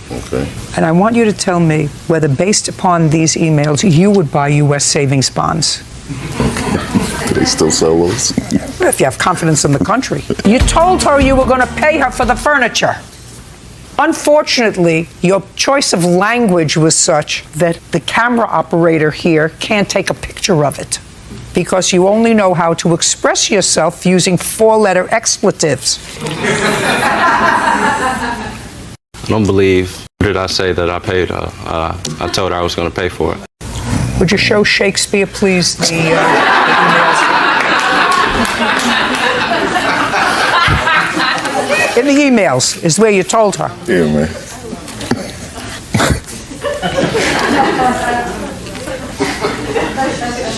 Now you see where you told her you were going to pay her? Yes, I remember those conversations. Good. $2,235. Judgment for the plaintiff. We're done. How old are you, Miss Telly? 19. Do you work or go to school? Both. Where do you go to school? Mesa Community College. Full-time? Part-time. And what kind of work do you do? I work at Starbucks. Do you live at home or you have? At home, yes. And Miss Lewis, you have a daughter, and your daughter and Miss Tully were friends. Yes, ma'am. And they had been friends for a long time. Couple of years. And she had accompanied you on family vacations before? Yes, ma'am. How many times? This would have been the fourth, so 3 prior to this trip. And she always paid for her own airfare? When we flew, correct. Minus one time, I did pay for it one time. When did you pay for that? I believe it was a trip to New York. From where? Chandler, Arizona. But we fly out of Phoenix Sky So Harbor. it was a long flight. Yes, ma'am. Where else did you go with Miss Tully? California, Your Honor, twice. And then When you went to California, where did you stay? Huntington Beach at a condo that I rented. She paid her own airfare? There was no airfare. We drove. And I did pay for the gas. Yes, you have other children other than this daughter? I do. I have a son. And did he accompany you on the trip? He did. Ever have any difficulty with her before, with expense money, anything else that would have given you cause to pause about inviting No. her again? No. Okay. This case is about a trip that you all took, a family trip that you took to Hawaii, and Miss Tully was invited to go along. The arrangement was, according to you, that she would take care of her own airfare, which she did, correct? Did you book the tickets? Yes, Your Honor, I did. And you paid for the tickets on your credit card? Yes, Your Honor. And she gave you money in cash to cover her ticket? Yes. Her mother and father did. You rented a hotel while you were in Hawaii? Condominium. Condo. How many bedrooms? 1. And where did Miss Tully and your daughter sleep? On the pull-out couch. So they slept together. So Yes. she didn't have her own room, so she... As well as another friend. So there was no additional expense? Correct. With that. And food, how was that covered? She was supposed to cover her own food. Okay. And you brought money with you? Yes, Your Honor. How much money did you bring? About $300. How long were you going to be away for? I believe it was 7 days, but we got stuck for an extra day, I believe. Got stuck because of air? Yeah, there was something with the weather flying out of Los Angeles, so we couldn't fly out from Hawaii to Los Angeles to get home. Is that correct? No, Your Honor. The trip was a 10-day trip. The 22nd through the 1st, and we did get stuck for 2 extra days, about a day and a half, so it became an 11-and-a-half-day trip.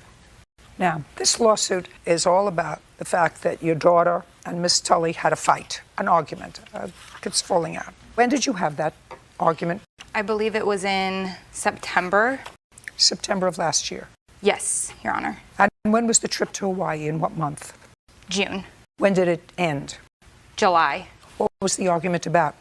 I did not want to be friends with Why? her daughter anymore. Why? Because I did not like the way that I was treated around them. Like what? What do you mean? There were just comments that were constantly made about the way that I lived my life and my family and the money that my mother earned, and I just did not want to be a part of it anymore. And you told, what's Miss Lewis's daughter's name? Bree. When did you have this discussion with her that you didn't want to be friends anymore? I did not have a discussion with her. I unfollowed her on social media. That must have been after something happened, Miss Tully. I just decided that I didn't want to be friends with her. She went away to college and I stayed home for college. We didn't have any contact. We didn't talk. What happened after you came back from Hawaii? We talked maybe once or twice because I went out of town with my grandparents and stayed with them for about 3 or 4 weeks and then returned home for school. During that 3 or 4 week period, did either Miss Lewis or Bree contact you about any money that you owed them? No, Your Honor. Okay. What happened after you came back from Hawaii? We talked maybe once or twice because I went out of town with my grandparents and stayed with them for about 3 or 4 weeks and then returned home for school. During that 3 or 4 week period, did either Miss Lewis or Bree contact you about any money that you owed them? No, Your Honor. On what date did you unfriend her daughter? I do not remember the exact date. You remember the month? I believe it was September. It could have been October, though. I'm not 100% sure, though. Do you remember? Yeah, it was in September. September 28th, I believe.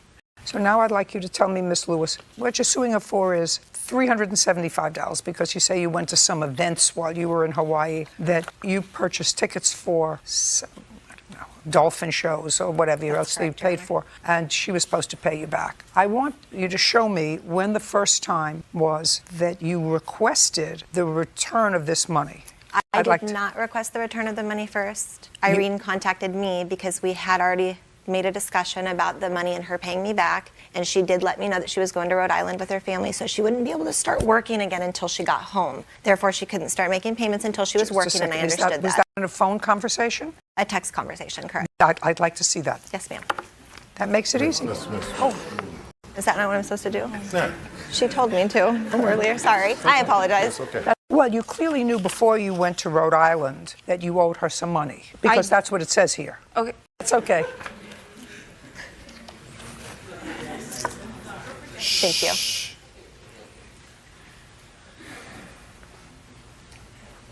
Yeah, but I didn't. Okay. So we were supposed to go to Hawaii, and I was told. Listen to me. Okay. You clearly knew based on this text, hey, I'm heading home from Rhode Island today, so can you send me what I owe you from Hawaii? That's what you wrote to her on Sunday, July 31st. Okay. So you clearly knew that you owed her some money. And at some point, she responds on August 10th, I added it together and it was $375. And then you ask her for a breakdown. She gave you a breakdown. And some of it looks legitimate and some of it I can see why you might question. Okay. Did you go to a snorkel trip in a luau? Your Okay, Honor. so that's $125. You don't dispute that. She paid for it, correct? Yes, Your Honor. Okay. And you did go to see the sea lions. Yes, Your Honor. And she paid for that. Yes, Your Honor. Okay. I'm taking off $20 for food because that's ridiculous. What's a $25 baggage fee? I'm not sure, Your Honor. I paid for my baggage. Okay. What's the $25 baggage fee? Ma'am, she paid for her baggage one way, not the other way. She couldn't afford it, so she asked me if I'd add it to her total, and I agreed to. Do you recall that? I do not, Your Honor. Well, she does. And what is $25 yard house? What is that? She was supposed to pay for her own food at meals out. I did try to make it easier on her because she was the only one that was struggling financially, so I went ahead and bought a lot of groceries at the grocery store and cooked many meals in the condo to save So money. what is yard house? It's a restaurant. Do you remember the yard house? Yes, Your Honor. I remember going to dinner there. Okay. And did the plaintiff pay for that dinner? Yes, Your Honor, but my meal was not $25. I don't know what it was. $250. Okay, so you acknowledge that there were certain expenses that you had, and I've taken some off that I actually can't justify. But that's still $250. Yes, Your Honor. Okay?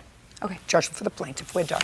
Mr. Hazelton, the defendant is your mother, and it is your claim that she had you falsely arrested a little over a year ago for both stealing her property and for assaulting your sister, who tried to intervene and prevent you from taking her television. That's what the case is about. You spent, according to you, 6 days in jail. You finally bailed yourself out, and you want to be compensated for that. That's what the case is about. Okay. Prior to being arrested last year, when you were arrested on your mother's complaint, how many times had you been arrested before? A bunch. How many? More than a dozen? I could say yes. And were those, at least some of those arrests, drug-related? No. Were they alcohol-related? No. Were they physically related? Were they assault cases? Some. But what does that got to pertain to this case? Everything pertains to this case. Was some of them involving theft? No. Was some of them involving trespass? No. So they were all involving assault. More than a dozen cases. What I'm gathering now is information. So of the more than a dozen arrests you had, none involved drugs, none involved alcohol, none involved theft, none involved trespass, all involved assault. Is that a yes or a no? That's a no. What else do they involve other than assault? I'm just talking about this case, Your Honor. I'm talking about who the party... Mr. Hazelton, Officer Byrd tells me that you have had second thoughts about answering the court's questions, and you're asking me to reconsider the dismissal of this case. Is that correct? Mr. Hazelton, Officer Byrd tells me that you have had second thoughts about answering the court's questions, and you're asking me to reconsider the dismissal of this case. Is that correct? That is correct, Your Honor. Okay, so then let's get back to where I was questioning you before. According to your answers previously, you've been arrested at least a dozen times, none involving drugs. Is that correct? That is correct. None involving alcohol. That is correct. None involving burglary. That is correct. None involving theft. That is correct. All involving assault. That is correct. 3 times. No, my anger gets the best of me. Well, that's an uncontrollable... It's an uncontrollable issue. For which you've been or not been in treatment? Not. Is it correct, Ms. Hazelton, that your son never had either a drug or an alcohol problem? Alcohol. In October of 2015, Mr. Hazelton, how were you supporting yourself? By working. For whom? Green Star Lawn Maintenance. How long have you worked for them? For 38 years off and on. Are you working for them now? Yes. Full time? Yes. In the same location? Yes. Is that correct? I think so. Do you remember on what day you were arrested? Yeah, I was arrested on May 6, 2015. Where? In Henry County. Is that where you live? I lived, yes. What time were you arrested? After 12:20 in the morning, yeah. In the morning? And you were at home? I was at home, right. And you were arrested on the complaint of your mother and or your sister? Or just your mother? I was arrested on my mother and sister's complaint stating that I walked in an unlocked door, used the restroom. Upon leaving the restroom, stole the TV out of my mom's room, hit my sister 3 times in the face, and left with the TV. Okay, you're the sister. No. Where is the sister? She's passed away. Were you at home that day? No. So the sister that you allegedly assaulted is no longer here. No. Is that correct? That is correct. And I gather from your answer that you were not at home when this took place. No. Did you have a conversation with your daughter when you got home? She was holding an ice. Just a second. Did you have a conversation with her? Yes. At what time did you get home on, it would be the 5th Right. of May? What time did you get home? Between probably 9:30 and 9:45, I was playing bingo. And at that time, Miss Hazelton, who did you live with? My daughter lived with me. How old was she? Let's see. She was 52. Yeah, she was 50. She was 50 then? Yeah. So when you came home, it was 9:30, 9:45, and tell me first what you saw. I saw her holding an ice pack on her face, and I asked her what happened. And she said, Glenn came here to use the bathroom, so she let him in. And in the process of using the restroom, he came out with my 32-inch TV, and she went to stop him, and he hit her in the face. That's what she told me. And I was only in the house maybe 5 minutes before the police were knocking on the door. Had your daughter called the police? Yes. Okay, so she had called the police before you even got home? Oh, yes. Do you have the police report? No, I don't have that. Do you have the police Yes, I report? do. I'd like to see it, sir. Okay. Just the police report. You do know that these reports indicate that you were totally uncooperative, had to be placed in a hood, a spit hood, had to be put in an isolation area. Excuse me, Are Your you Honor. telling me that you were not high on some sort of drug or alcohol that night when they came to your home to arrest you? Excuse me, Your Honor. Let me first say this. I asked you a question, Mr. Hazelton. We had no, an I was agreement. not high. We No, I had- was not high. No, I was not on no drugs, okay? Okay. My actions speak louder than words. I was arrested, hauled off to jail, ripped out of my bed in my underwear, and you're telling me for a crime I did not commit, how would you react? And the charges were dismissed, not by the judge, by the public defender, the state's attorney, because I didn't steal the TV that my mom said. And my mother sat there and said she's seen me in a while. She hasn't seen me in 7 years. And it's just, or it came out of her in the police report, she states that.